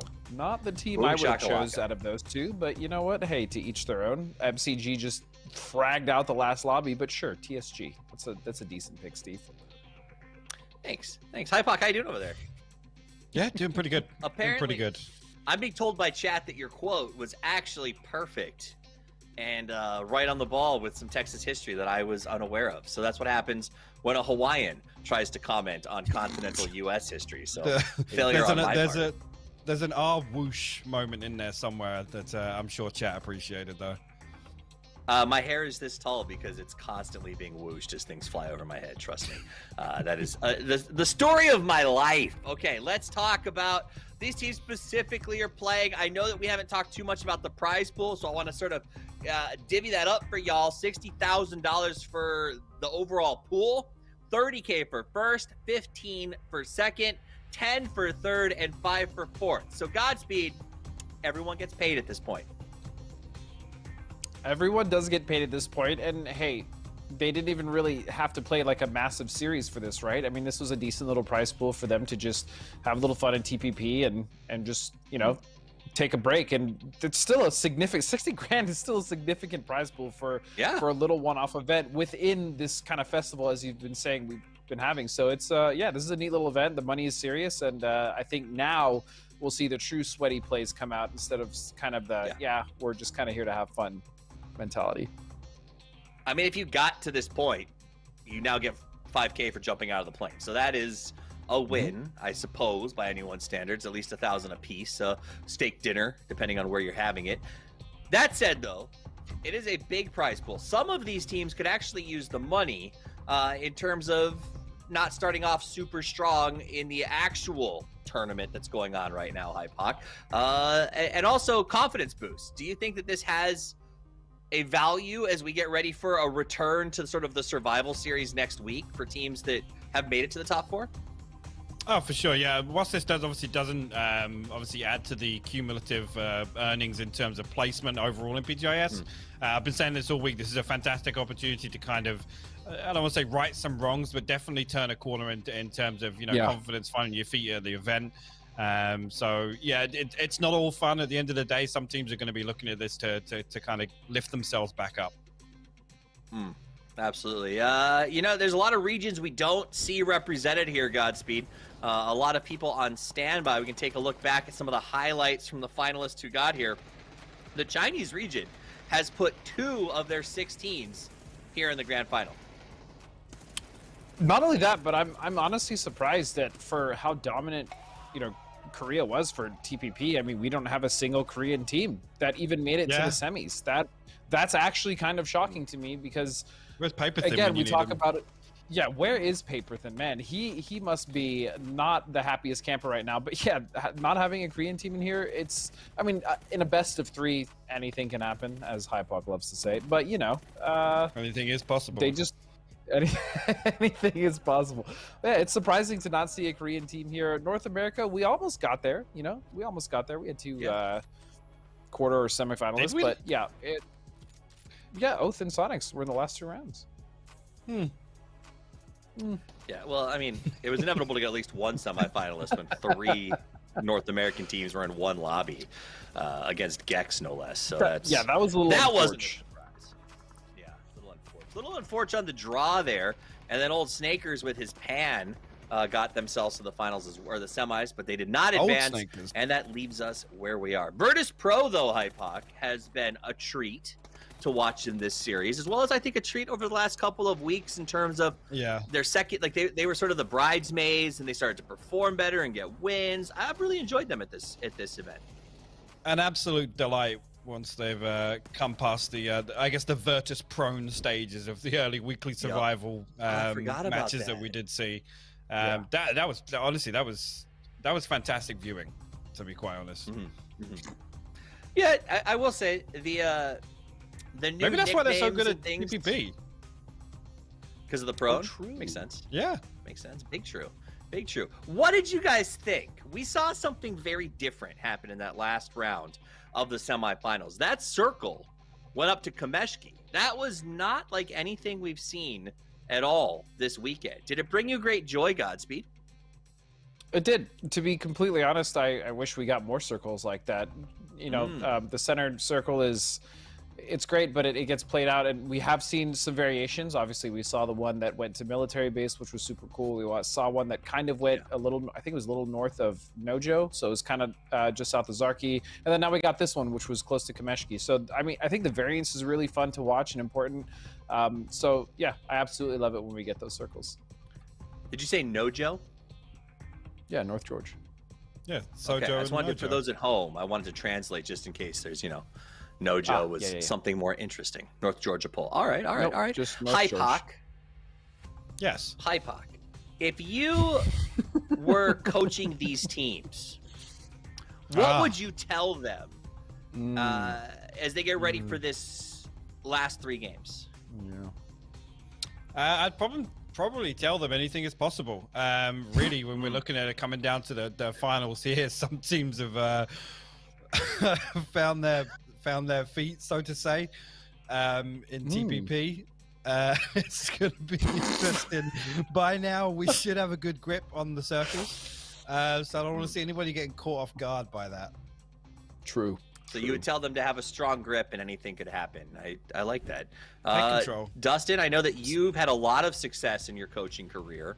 What would you do in this situation? Would you coach the hell out of these players?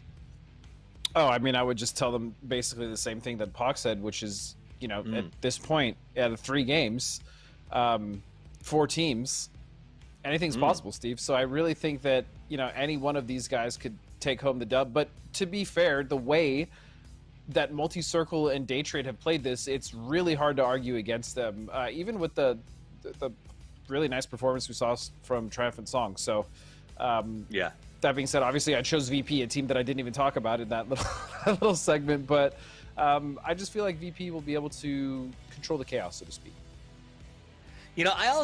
I am curious what happens if Tank gets his hands on an optic this time. Like, Tank with a barrel and a red dot, it just seems unstoppable. I think that's not a good thing at all, though. I think his power came from the Iron Sight. Yeah, maybe he's just an Iron Sight gamer. I don't know. I think his power comes from his hair, like Samson. That's my take on Tank. Hypok. Hey. Do you have a question for me? I actually don't know. Was I supposed to? Were you teeing me up for something there? I just... Is that like whoosh to me?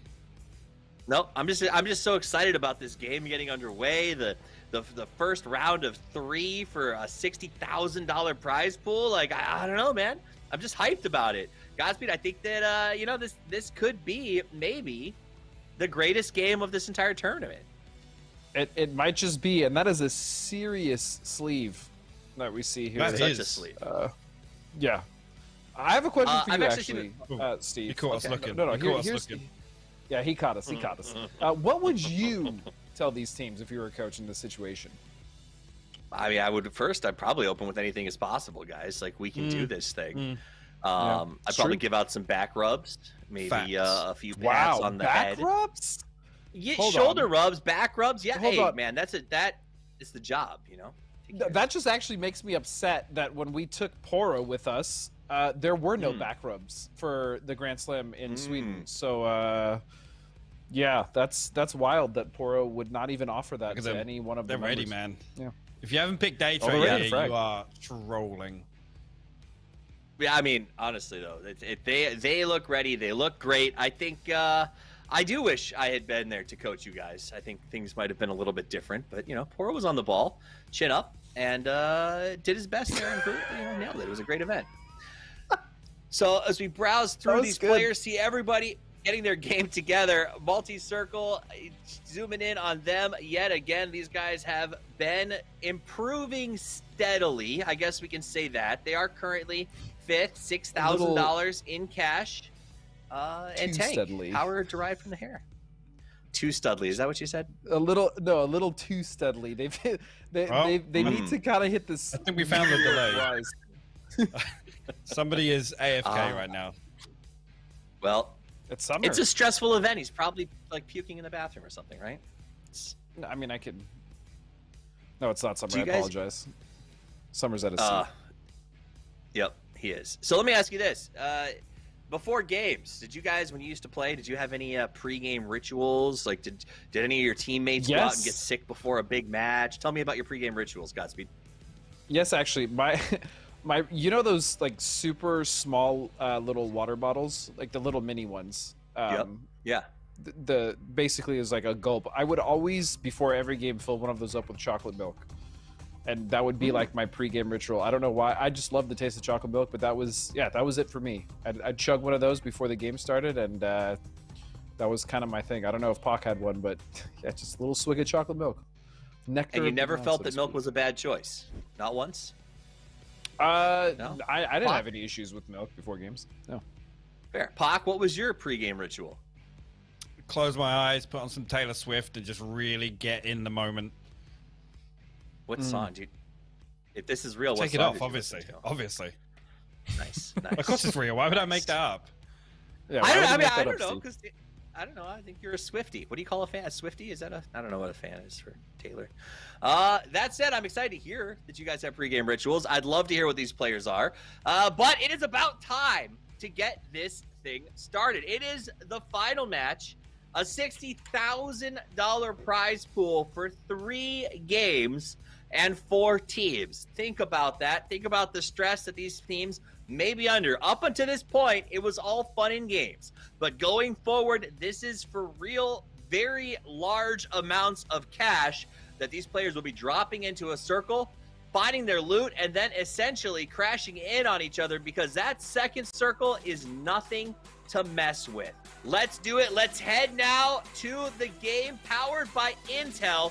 Match number 1 of 3 with your casting duo of Sims and Matrup. Thank you, Toffees. Yes, indeed, this is it. It is a championship Sunday and it's grand finals time. $30,000 for first place, $60,000 in total prize pool. And when it's all said and done, there can only be one number one. My name is Sims, joining me as Matra. Matt, this time it is a standard generic circle to start us off.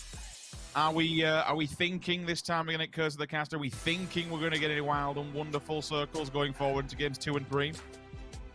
We've been averaging like 1 a day, so I'm worried that we might have burned ours already. But maybe we'll get something a little bit more spicy. There is potential for opportunity, like maybe a southern circle off of the circle wouldn't even be the worst thing on the face of the earth. But enough about circles, Rich. Look, we have some fun potentially brewing over here as Pachinki looks like it's going to be contested between Multi-Circle Gaming and Day Trade.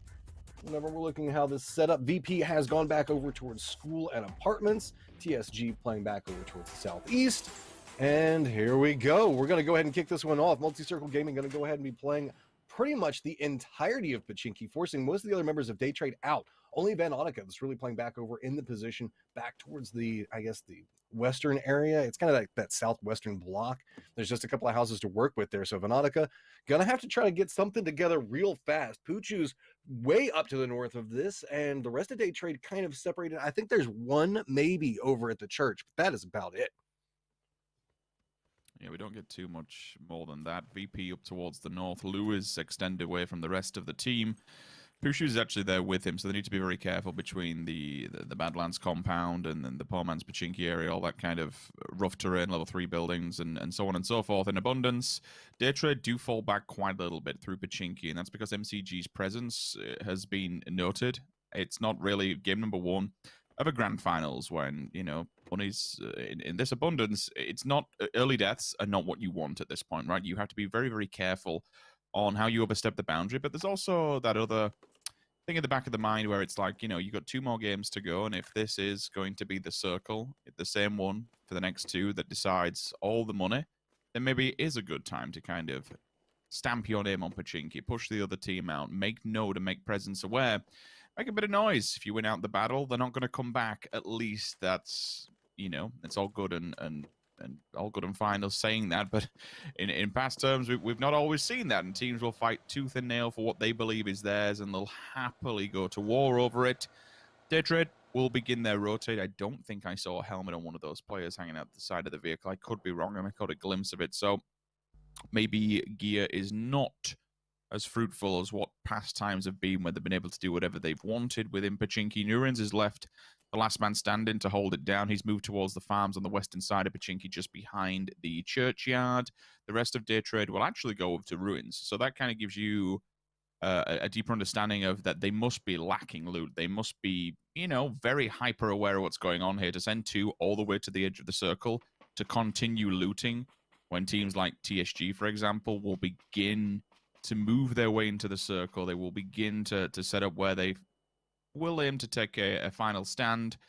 BP, no movement whatsoever. Lou's laid down. He's keeping track of Pushu's. And MCG, well, they're just going to get geared up to the 9s, stay in Pachinki, and wait for the circle to update.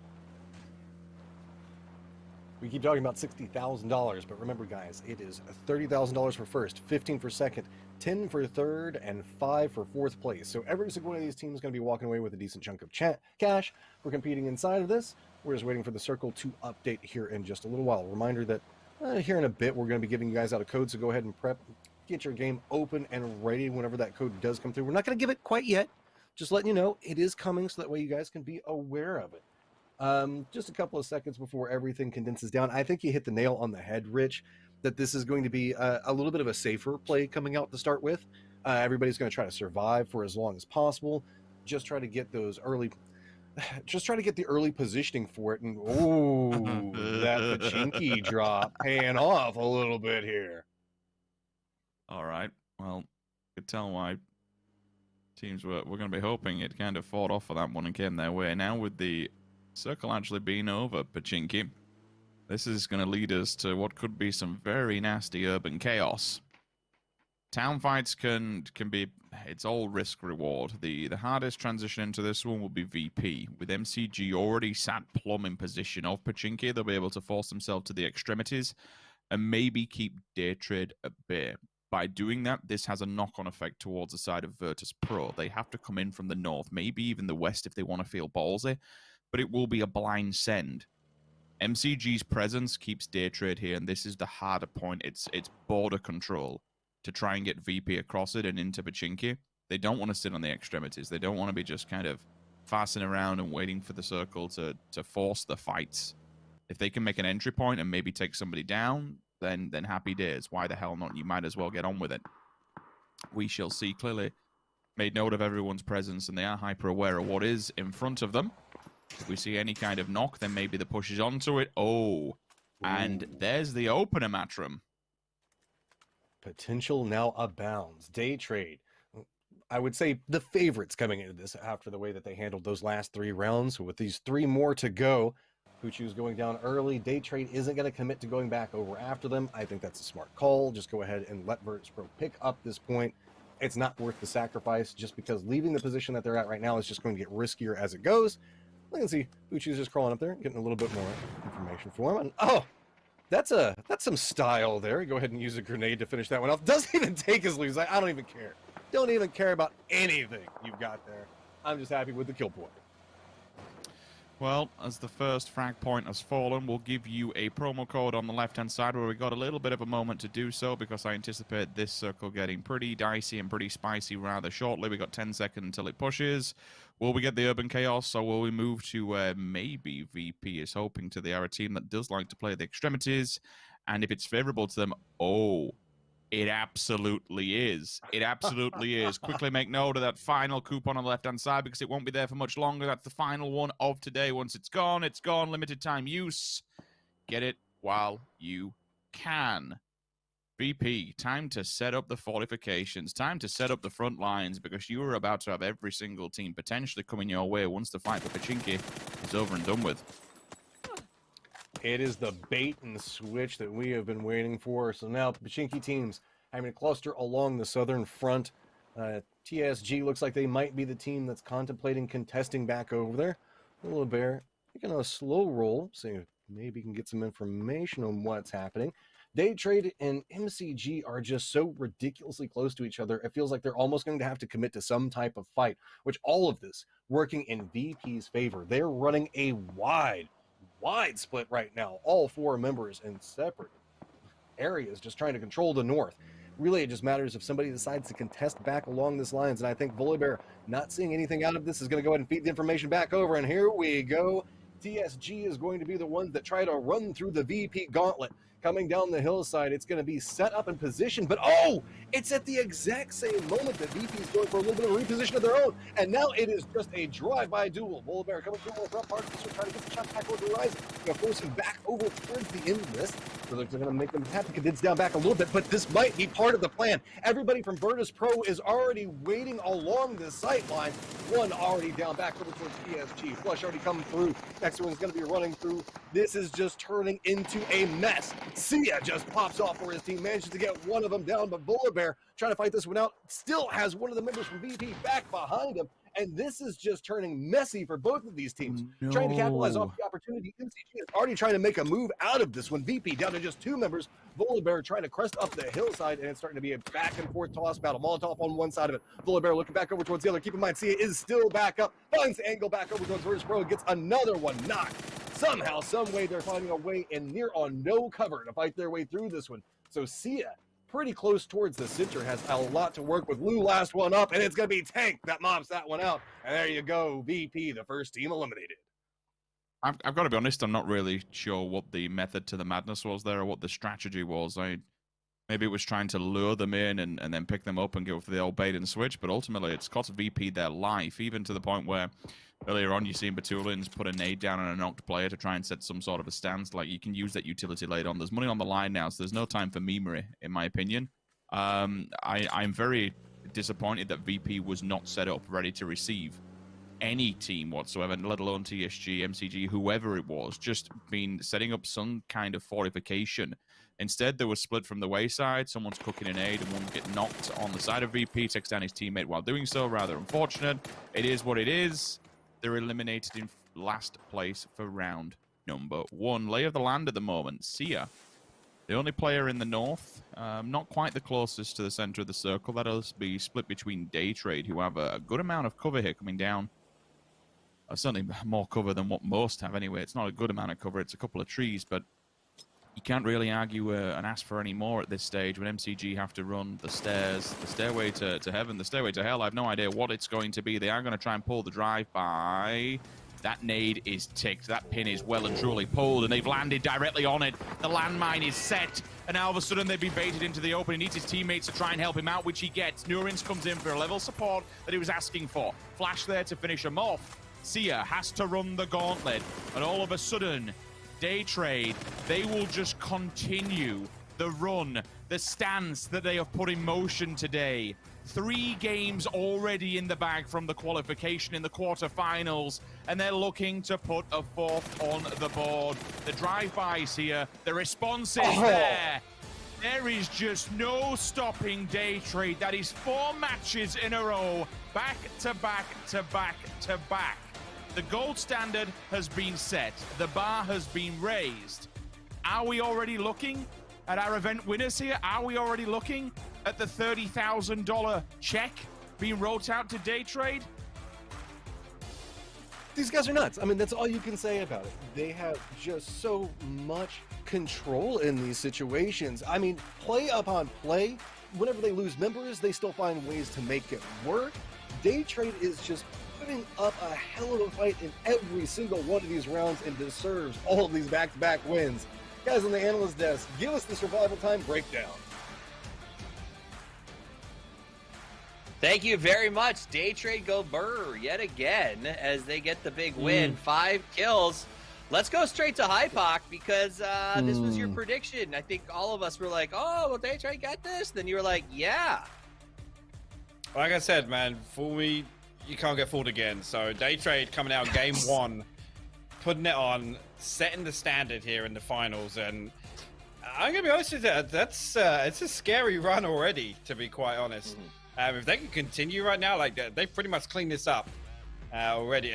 Dude, Flash and that play around the back of that onto the rock and the UAZ that pulled up was actually clean, super clean. Yeah, well, it seems, look at the stats, like these guys are headed to the moon. Godspeed, do you think there's going to be a downturn in the market? Is it possible that some paper hand steps in here and someone else makes a play? Anything truly is, Steve. But I will also say time. that Day Every Trade time. has won 4 straight games. Think about that. It's true. That's their 4th Okay, straight I'm game thinking that about they've it. won. Yeah, really think about that. I really want you to get in there. Let it sink really in. get stuck in there. Yeah. Let it really stick to your top lip. So this another game that played out towards the field, just away from waves. I mean, VP looked like they were picking up some momentum, but unfortunately, I mean, it was kind of, I guess, peaking a little too early, and then MCG were able to kind of clean up the remnants. Yeah, and on top of the plays from Flash as well, they were just spread out so well. I mean, this play in particular was the one we're talking about. But he just waited for that nade. He basically cut off that angle with the UAZ, and then he got some help from his teammate, Nurens, all the way in the back. But yeah, this was just a 1-2 cleanup for Day Trade, and I mean, 4 straight games, there's really nothing else to say. They absolutely dominated. Yeah. I'm looking forward to episode 2, which is the next game. Absolutely. I mean, you know, Paper Thin traditionally calls TPP truly pinnacle PUBG, and I guess that makes Day Trade the pinnacle of pinnacle PUBG, the ultimate apex of this thing, as they win yet again and seem nigh unstoppable. That is a lot of money about to go to these guys. As a reminder, it's $30,000 for whoever finishes in first after 3 games, $15K for second, 10, and then 5. Respectively as it goes out. I wanted to ask you this earlier, Hypoc. I've seen a lot of players start to wear that sleeve. Is there actually some sort of functionality to it? Does it make your hand move better on the mouse? Is it warmer? Like, are you experienced with these things? Most people, I think, do it in terms of like friction. If they play with like their full forearm on the desk, I'm pretty sure. Yep. Plus, as well, like I mean, if you get sweaty palms, sweaty wrists, it's to kind of counter that, I guess. It helps. Sure.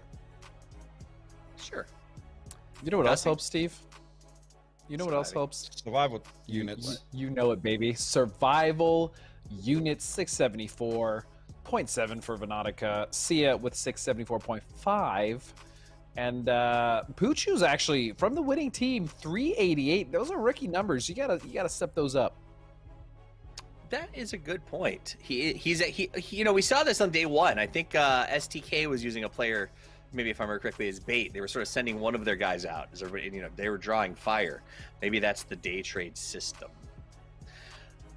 Venotica, 3 kills, not too shabby. Durin's kind of quiet in that last game, which makes you wonder when the guy who's been destroying everyone only gets 1 kill in a match. That means they're going to step up and go big on the next one. Do you think Godspeed, did Hypoc win this? Is Day Trade a shoe-in? I know, don't say anything is possible. You cop out, turkey. I mean, it's looking really, really good for for Day Trade. And also, I will say, yeah, it was only 1 kill, but that one frag actually saved Flash, right? The one that Nurin's got. So it was an impact frag for sure, or a knock, whatever you want to call it. Regardless, I think Day Trade is looking strong, but you know, it's 2 games left. 2 games left. I'm hoping my pick pulls it through. They are currently in 3rd place with 7 points. So VP, come on guys, make me look good. Yeah, I mean, I hope Day Trade steps up. Godspeed. Sorry, Hypoc, you picked them. Great pick on your part. Thank you. I gotta give credit where credit is due. Top notch.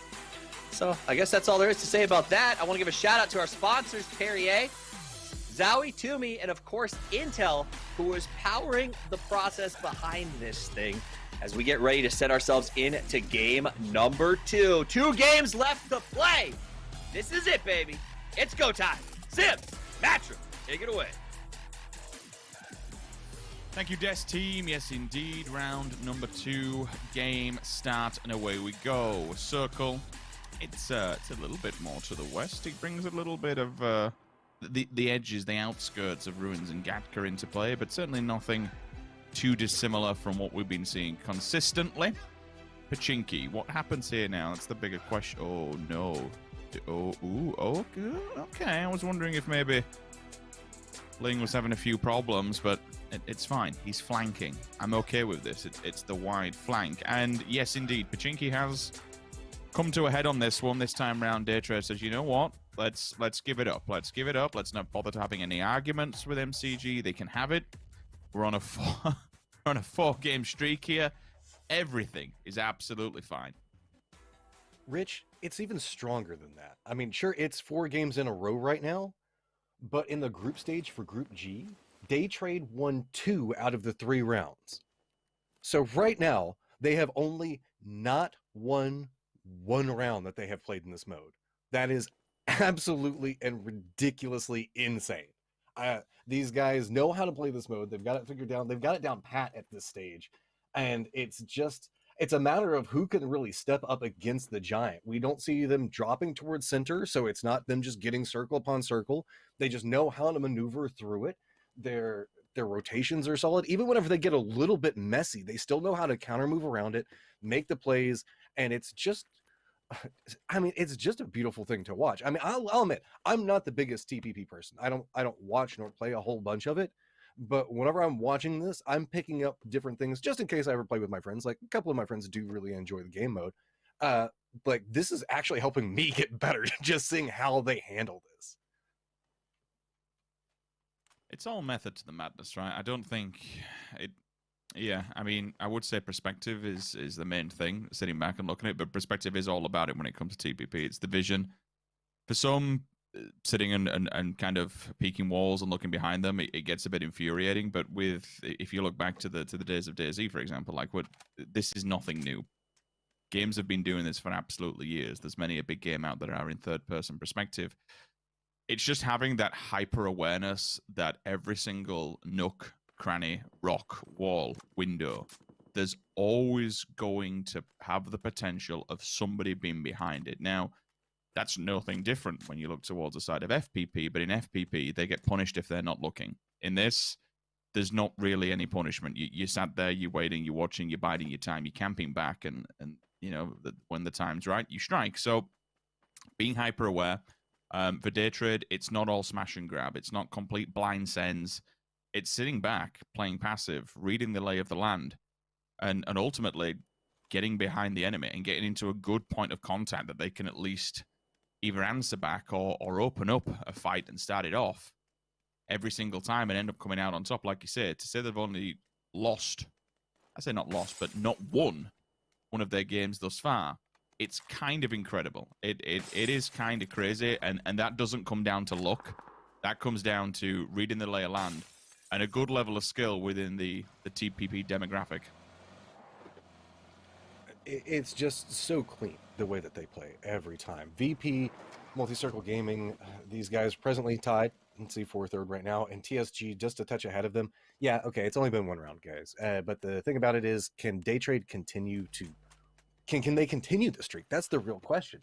Imagine if they play 12 rounds and or 9 rounds to get through this and only lose one. That would be just that's unheard of. We talk about how consistency is key and consistency is king for whenever we're looking at competitive PUBG. These guys have it in spades whenever we're looking at how to play TPP right now. TSG, maybe these guys can stand up against them. Multi-circle gaming, again, having center of circle, maybe there's the opportunity for them. But look, day trade, the circle shifts back over towards them. They're going to have the inside track on this one to get the primary positions. We just saw a circle back over here a little while ago, so you guys should be familiar with it. We talked about the fact that there's not a lot of options whenever you look at this hillside. Not enough to support 4 teams anyway. Maybe one of them might stay at Pachinki, but I don't know. That's almost its own set of problems. So for something like this, then they're the first ones to the sprint, right? They're the first ones there. So keep a track on how they play it. Keep a track on where they set up position. If you wanted to know why they're so good at this game, it all comes down to setting up for success, and they do it so damn well. They will send 3 to the top of the mountain, and then they will leave always somebody to scout behind or just be that preemptive lookout. That's going to be Nurin's job this time. He'll be on the compound to the west side. Opposite him towards the church, you'll then see MCG start to backbuild a little bit and make their stance towards the north. VP will be coming in for a rotate. This is what's on your screens currently at present. They'll be coming past Nurin's. Now, the question is, do they try and set up shop here? Or does Nurin's start to peacock? Does Nurin's begin to give that info? From the map that I have, it looks like Nurin's is bailing on it. He doesn't want the possibility that he goes down over here and he's in an unresable position. So rather than take the fight, he opts to fall back to day trade. But they still have a fantastic position on the map. Now, kind of same principle of what he's been doing, what one of them's been doing for most of the time. Again, he's not gone directly to the rest of the team. He is sitting away from them. He is disconnected. It's very problematic if a full team pulls up. You're taking those 1v3, 1v4 engagements, which is what he wanted nothing to do with previously. But now Day Trade has an opportunity to try and hold back TSG and VP from 2 different angles. Rather than just committing to that hillside, the downwind of them is now covered. They have information. They don't have to worry about that point to where Nurin's is. They just have to try and figure out where TSG is, where the rest of VP is, and look onwards of that. Being able to look at 2 points of contact rather than have to be continuously worried about 3. Yeah, we're trying to make something of it here, you know. It's obviously a different perspective, a different time, different period, and so on and so forth, a different format overall, but just trying to give perspective of the information that Day Trade will garner from this. It could be all for nothing if the circle's unfavorable to them, but this time it's pretty good. So Nurin should just be straight hot off the heels in the vehicle, get back with the team, and now they can take a fight on 2 different fronts. They'll have to hold back VP and MCG, because I very much doubt TSG is going to move. High ground advantage going over towards Day Trade. Already looking back down towards VP, trying to cut a path towards the south. Not going to get too much out of it. MCG also approaching back on the other side of the hill, so Day Trade going to find themselves potentially very firmly surrounded if they are not careful. So they're being a little bit more quiet with this one, and look at the patience and the trigger discipline, but not the trigger aim coming with that one. He really wanted to try to pick that one up for free and was trying to be as patient as possible with it and doesn't manage to get it. That could have been a huge opportunity for Day Trade right there. Matt, look at MCG. They've decided to sweep in on this one. They've realized what's going on. They've moved away from the church. They've left Ling there to try and keep a track. He'll be up in the bell tower, front and center, to try and garner as much information as possible. But now all of a sudden we've got a 3-way. It was a 2 versus 2, but everyone just rocked up to the party completely uninvited. Batulin's open up to the push switch. The confirmation's there. We spoke about MCG, third party, and they steal the point away. Nurin's was fall as Lou finds him with the SLR at distance. Now things start to get a little bit more interesting for Day Trade because of that level of safety, that calm, stability has been ripped from them with the third party experience. They were trying to stop all this from happening, but all of a sudden with 2 teams just rushing their position to the same point of contact, it's totally fallen apart. You can't control this one. When you're seeing players drop from one team and another one just removing the points away from them, yes, Day Trade had a buffer. Yes, they had a good point of circle, but they've literally been attacked by 8 players. There's nothing really that can set you up for this apart from just being a clutch master and somehow winning out your individual battles. But now we will see, unfortunately, one member of Day Trade left standing to try and hold the position, to try and keep them up in the rankings. Batulin's edges forward. 2 of the players will be getting back on their feet on the opposing side. Venotica, don't do it, man. You're the last player alive. How can you still be cracking off like this? Day Trade's whole strategy hinges around them being able to take these individualized fights. You were talking about beforehand when Duran's playing on the outside of it, always trying to assist. Venatica looks like he's in a little bit of a situation there. Does get the down onto another one. We're going to have to be quite careful about this one. We're looking at positional play coming through. VP taking a lot of blue damage off of this one as well.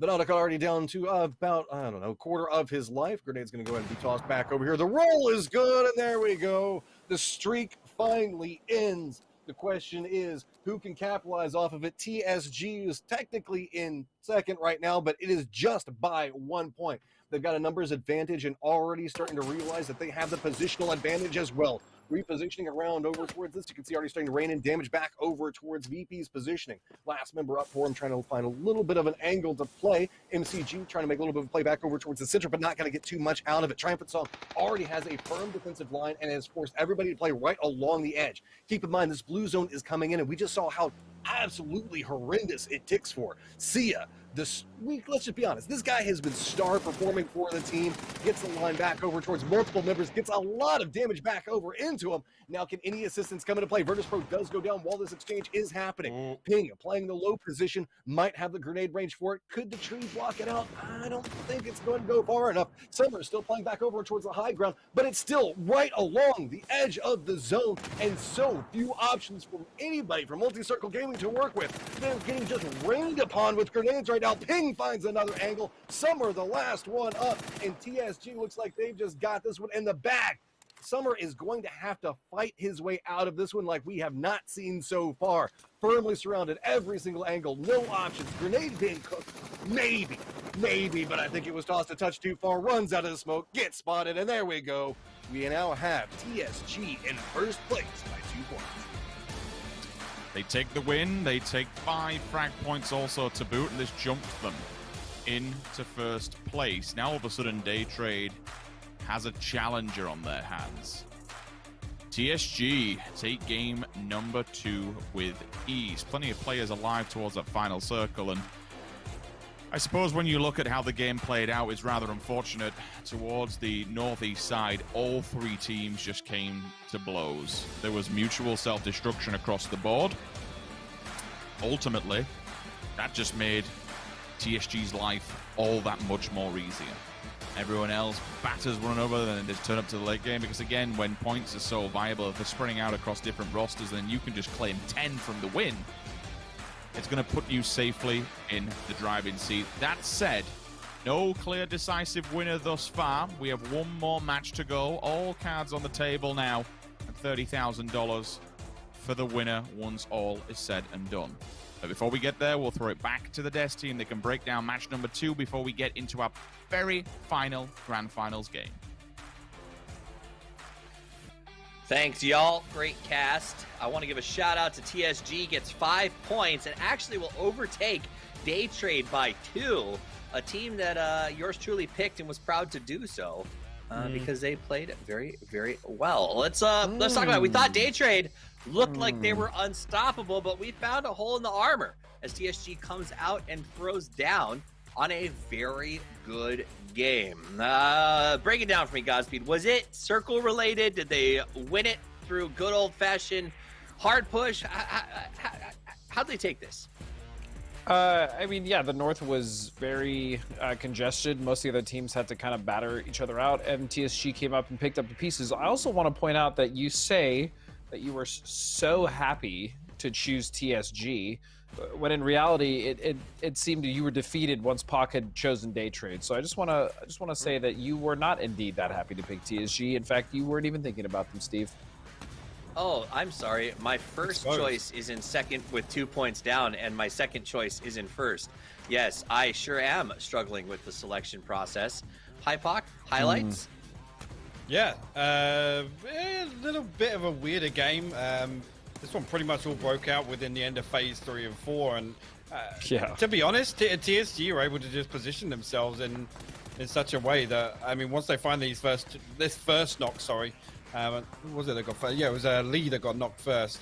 They were just able to charge up. It's unfortunate here. Summer potentially could have got a double knock with that nade, but the molly flushes him out of the smoke, and it's just like that. They're there to greet him with open arms. With arms wide open. TSG came to this place. I didn't have it in me. I almost sang Creed, but decided it just wasn't worth the clip.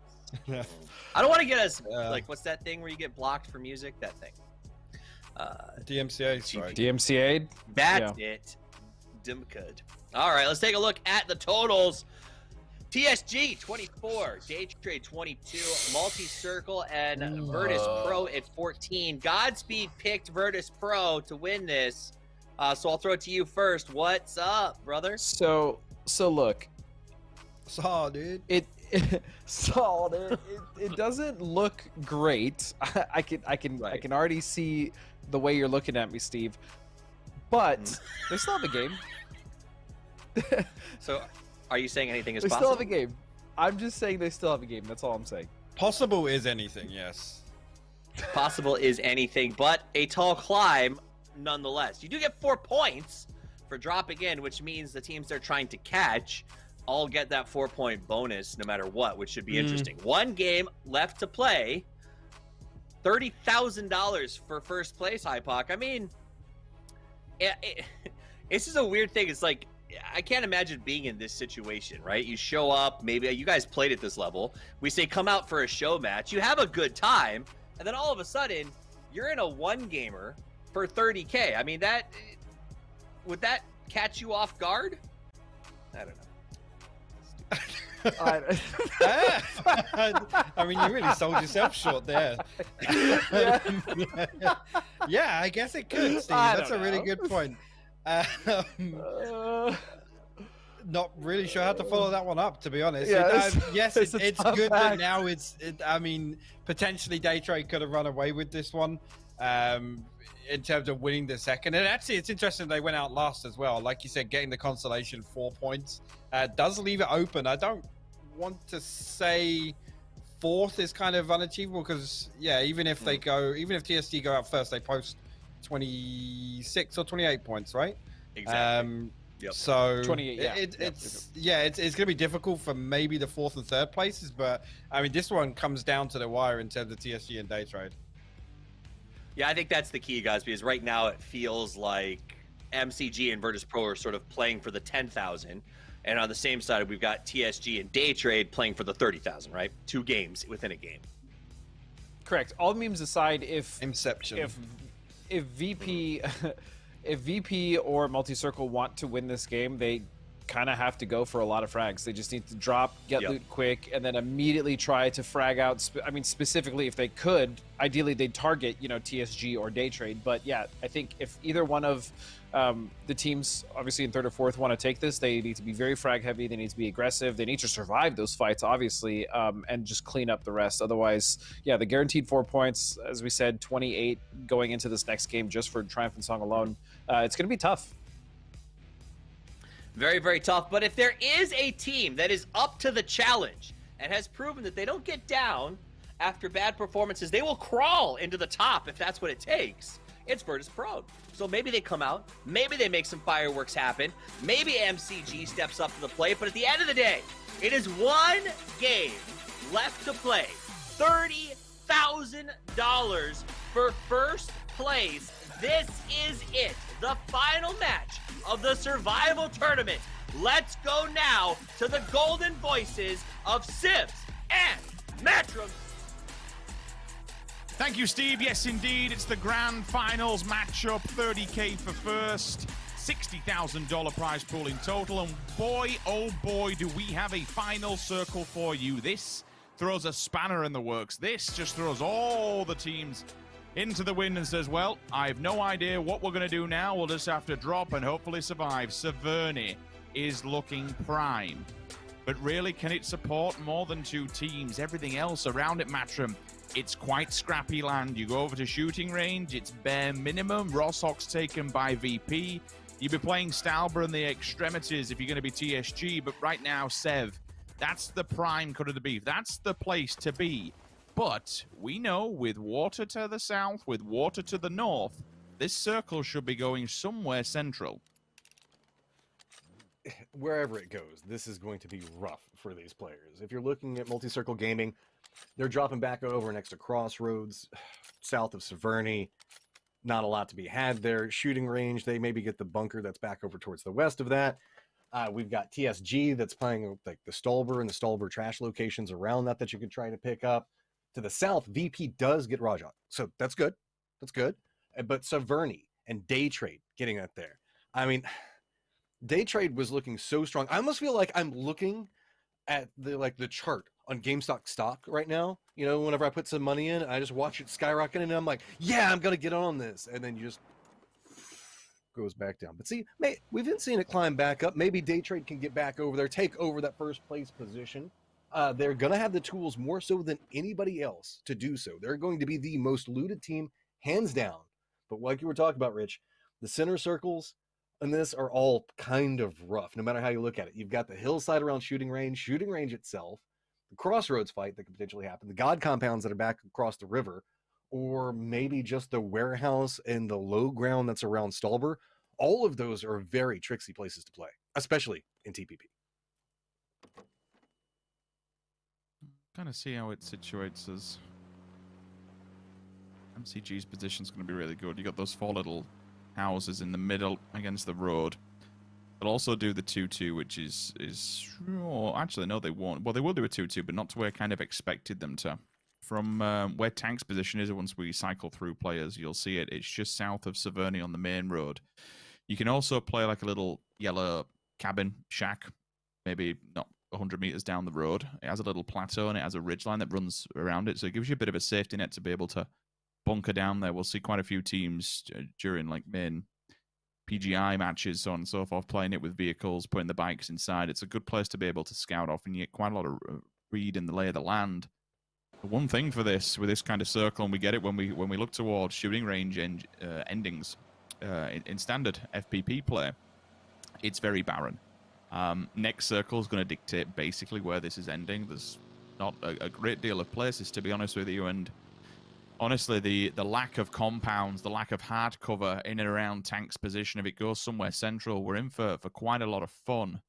Summer, up in the old high tower towards Poor Man's Pachinki, overlooks Badlands and everything else that kind of goes around. Excuse me, not Pachinki at all. I'm talking complete and utter rubbish. This is that's the ones above Roshawk. It's like 2 or 3 of them that kind of run parallel, just above it. And that will keep an eye and track of VP coming out of Roshawk. They move a little bit further into the field, quite literally, just south of MCG's position. Bit of a beep and a toot-toot to say thank you very much, bye-bye. We've been under your position, and we might see you later on down the line during the game. TSG still just posturing now on the eastern embankment. They have moved up, and they will be working their way forward. Again, a little plateau compound off of the main compound that runs and snakes it to the main road.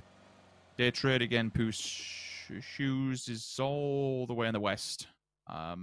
This next circle will definitely bring him in, but ultimately, in a few seconds' time, we see where we're going to be going. It's kind of what we anticipated with water north and south. It does plummet somewhere central. But the problem with this, Matt, there's only one priority compound and everything else, it's dead land. Well, I mean, there's a couple of options. I mean, there's the warehouse. There's those couple of buildings that are kind of to the northeast of the warehouse where we're kind of seeing TSG looking like they might take stock at. It's close to the edge of the zone, though, so these aren't super strong.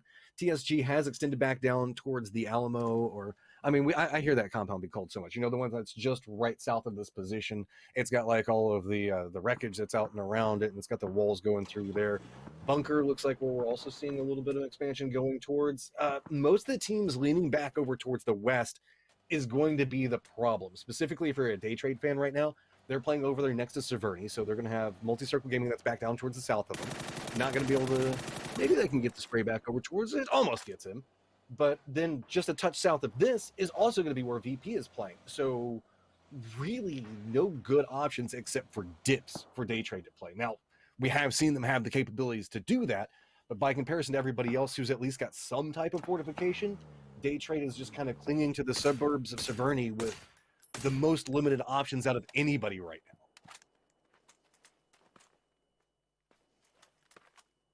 Shouldn't see too much action. Circle's still been fairly decent size. Everyone can just stay a safe distance.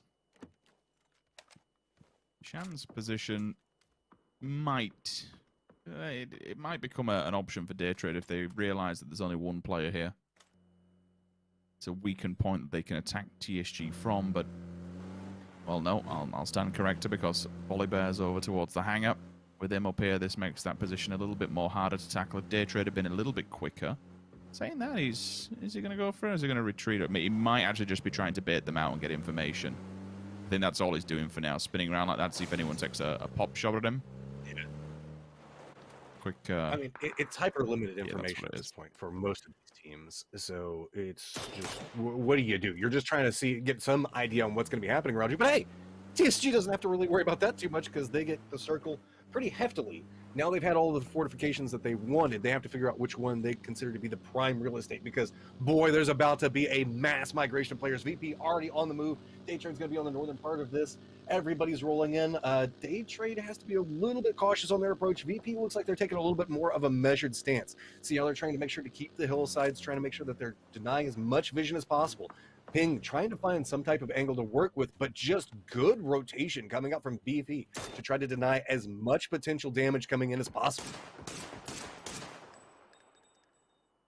I have to be really careful. They split their resources, and I understand why. You don't want to be outside of the circle once it begins to push, and you want somewhere to be able to work off the back of. So the 2-2, it gets them the shack in the middle of the territory.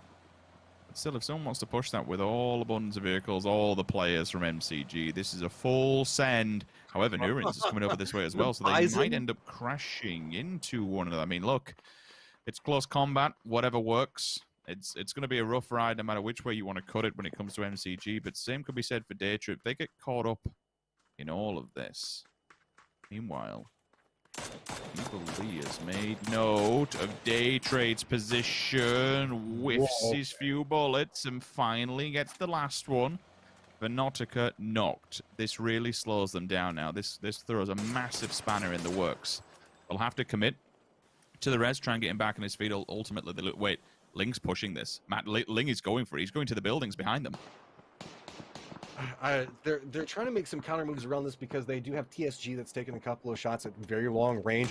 Good grenade toss, going to get some damage off. Not going to get the down quite yet, though. So Flash doing a good job of drawing a lot of attention, really just trying to make sure that somebody's focusing back over towards it. That way teammates can try to make some type of play off of this. Ling getting closer and closer back over towards it, but it's going to be MCG that provides the assistance on the backside of Day Trade, really just pumping them full of damage. Poochoo's now all by his lonesome, isolated right along the edge of the zone. Not anywhere that he can really go with this one. Ling just going to go ahead and say, that's it. I'm just going to take the damage. We know we've got the position, and we just need to pay for it. There you go. Get the shots back over. And Ling does manage to make it back into the save zone. Now, Flash, the only one left up for Day Trade at this point. TCG having a lot of control back over towards the angles that they're playing from. They're just right over towards the center and just peeking back and forth. Multi-Circle Gaming getting caught up, are going to get control of the north, but the zone is coming in. They're going to have to run through a wide open terrain piece with near on nothing to use for cover. The only thing that could happen is maybe VP being a little bit of distraction back over towards TSG might be enough to provide some type of opportunity, but you know Flash wants to try to get some type of vengeance for his team. Sia is the one that's separated out away from TSG that could be looking back over towards Multi-Circle Gaming. Slowly creeping in here, you can see that VP wants to try to get in range of this, but can't quite commit to it just yet. They need to get some type of down. Rotations coming in on multiple points right now. There's just, you can see, I believe it's going to be Day Trade trying to roll their way out of this one, maybe flanking around back over towards the south. See off in the distance there, but it's still just going to be about how VP and how aggro they get. And there you go, Day Trade fans. That's some bad news for you. TSG up at the top now with Day Trade eliminated. Can TSG hold back VP is the question, though, as it is just a slow burn right now. Yeah, for everyone, we said the lay of the land is probably going to dictate how this one goes down, but at the moment it's TSG racking up bodies, putting down numbers. VP, this one's definitely a bridge too far. The full send from Summer, teammates here as well in capacity. Straight through the letterbox, the molly's down. Shan forced to run out, on fire, through the flames, but he can probably do some damage. From behind them, they've no idea. They are just straight tunnel vision of what's going on. There's a player down. If he gets the... He's gone a bit too far with that nade. With the underhand, it will be straight into all of them. They are just bottlenecked behind the car, but the Bison comes flying around the corner. They remove Shan, but VP's here to put a spanner in the works for all of them. Evil Lee Tank simultaneously still battling tooth and nail to the bitter end. There's only 4 players standing. MCG has fallen. And ultimately, I think we know the way this one is going. With 3rd and 2nd down, the winner will be VP. But the winner of the tournament will be TSG. Great play coming out from VP, playing right along the edge, realizing where the firefights were going to happen, and taking opportunistic third-party shots into it, not overcommitting. You saw them playing the smokes, trying to get information, listening in more than anything else. When you're playing inside the smokes right like that, you're just trying to feed information over, paying attention to the kill feed, and deciding when you're going to jump, when you're going to pounce, and VP read that perfectly. The only thing about it was there was just a smidgen of plays still coming in, and there was some stragglers on the other end that managed to pick up a couple of kills here and there. So overall, VP does manage to pick this round, but doesn't get the overall win. $30,000. Triumphant Song will be walking away with that check. That's going to be banked up and in the back pocket. And that is it. That is Championship Sunday and the Survival Tournament completed. Thank you all very much for watching. That's myself and Matrin done now. Matt, it's been an absolute pleasure. But to close the show, to give you all the final standings and a full breakdown of not only how today went, but the entire weekend, I pass it back to Steve and the Des team. Thank you very much, gentlemen. You heard the music at the end of the match, and I guess that was a triumphant song as Gaming comes out on top with a massive overall win. They seemed to gain ground after a bit of a slower start on the second game. They rose to prominence and held their position as Day Trade fell apart. And that's what it takes to win the $30,000. Congratulations to them. My name's Toppies. I'm joined by Hypoc and Godspeed here on the desk as we wrap up the action on the Survival Weekend Tournament. A lot of fun, a lot of chaos, a lot of crazy, gentlemen. But we're going to start out with VP. Godspeed picked them to win. They didn't, but they mounted one heck of a comeback, Godspeed. It was very close. Ultimately, it was just the fact that they had eaten that 4th in the first game. But yeah, VP fought back, and the more important thing is, it may not seem like a big deal, but they jumped up from $5,000 to $15,000, which is actually quite nice. So they got themselves a little 10K bonus there just by getting 2nd place. TSG obviously came to win the TPP portion, and they dominated Day Trade as well, though. I mean, they won, again, 4 straight games is pretty nuts, but TSG are your champions. It's got to be heartbreaking to go from sort of, you know, let's be honest, I'm sure Day Trade also saw themselves in kind of pole position to win this one, Hypoc. And then in one game, due to just an unfortunate rotation, sort of getting caught out, they lost literally $20,000 in that moment.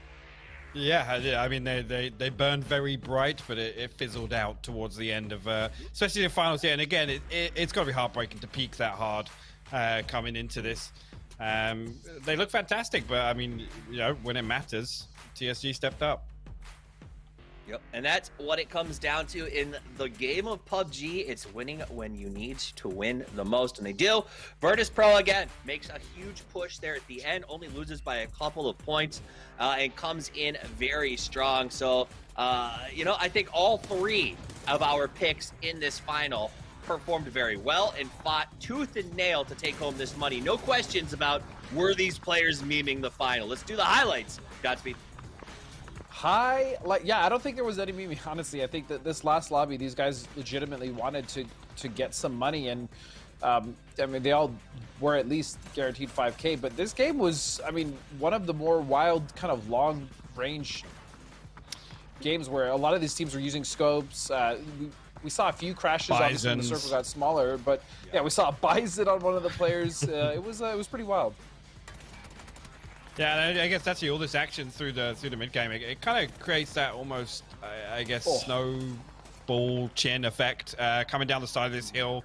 Obviously, by the time it does get down to the final 2, I mean, Spyro's got a really good position here to line up the final shots to close out the win.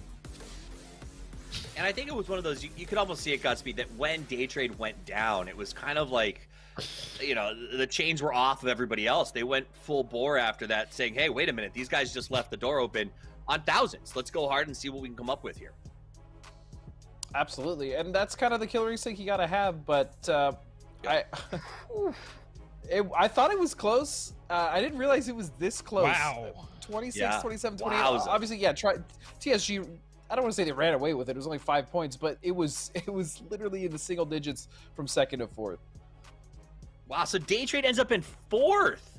Yeah. That is, wow. Okay, so they went from 30,000 to 5,000. The difference, to be clear, is everybody's Real watching quick. at home, between a $5,000 payout and a $15,000 payout is 2 kills. Like or 2 points. That's crazy. I'm sorry. I was like that. Hypoc, before we said that's got to be a gut check, but like this has got to be just a kick in the backside. Kicking something Yeah, else, I mean, because that's it. Yeah, two kills for them would have got it on the tiebreaker, surely. So it's literally 2 kills that they've missed out on that paycheck.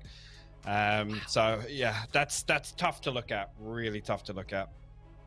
Peng and Sia, though, for me, were MVPs of TSG. I think in all the stages, Peng and Sia were just really nuts. Incredibly active on the team as well. And yeah, I mean, that's all there to say. VP with a nice little comeback, though.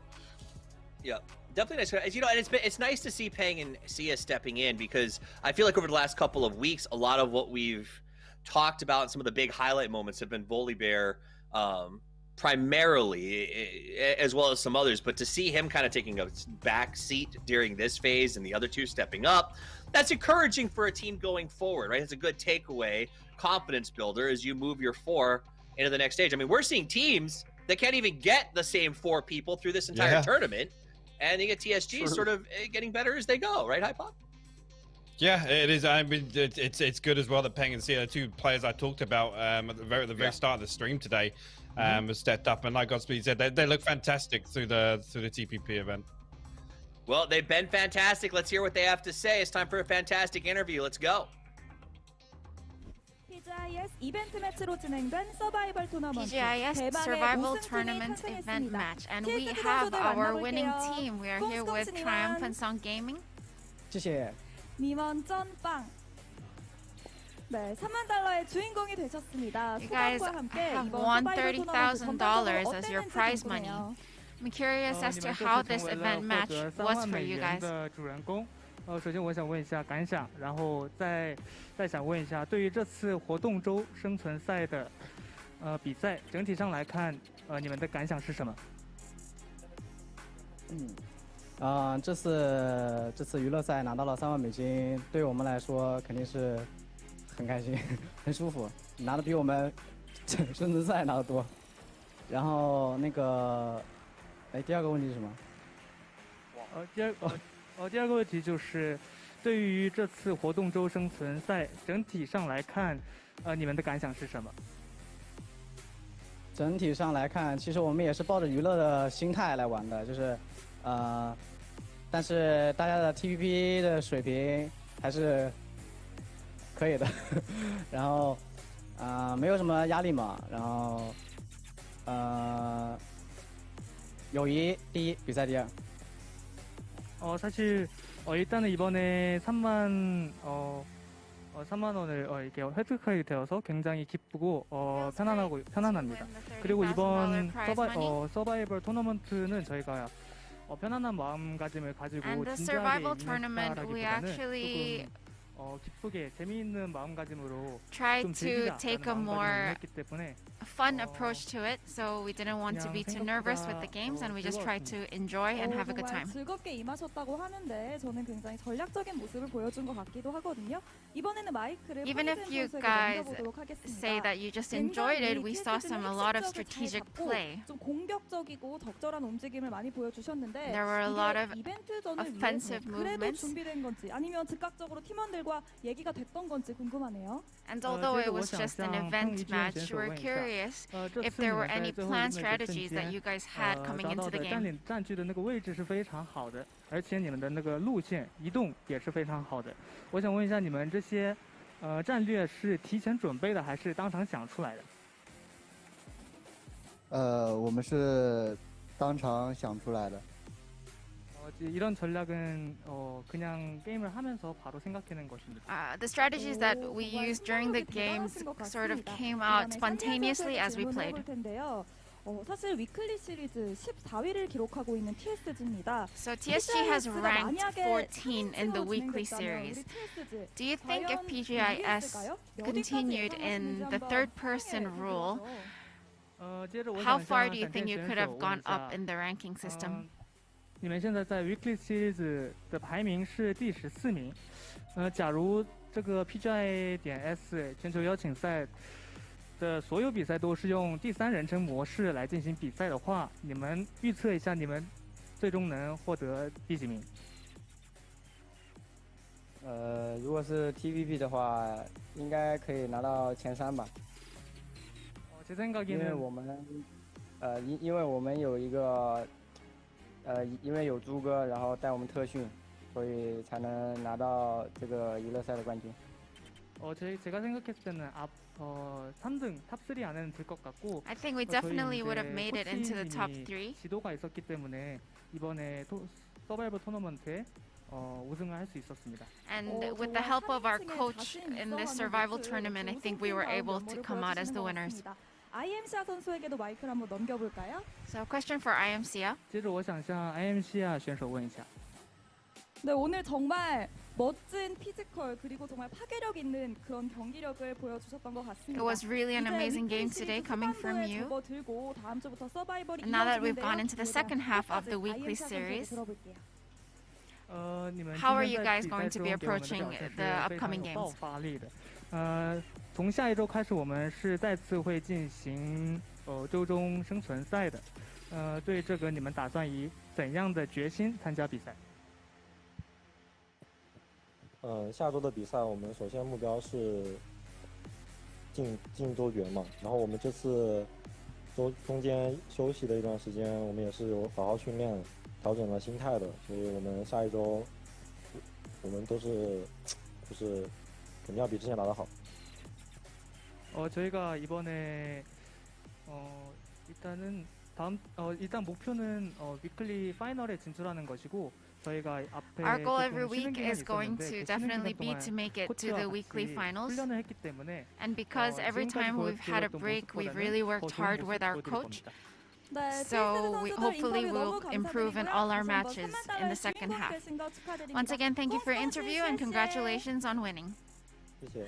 네, 이렇게 해서 서바이벌 토너먼트 우승팀 TSG의 인터뷰까지 잘 들어봤습니다. 여러분, Thank you so much. You heard them. They said, as a direct quote to that question, Hypok, if the entire tournament was third person, they'd be third place right now. A bold statement, but weird that you wouldn't just put yourself first if you're using hyperbole. If you're gonna go bold, why not just put yourself on top, really? We'd be better, but not the best. Not the best. That's fun to hear. They gave a lot of shout outs to their coach, which I feel like we don't hear a lot of during interviews. So a little bit of respect for that. Got to throw some love on coaches. I know you guys probably aware that those are some of the most unloved members of the team outside of support players. But anywho, that's it for today. We know who the winner is. They took home the money. Congratulations, TSG.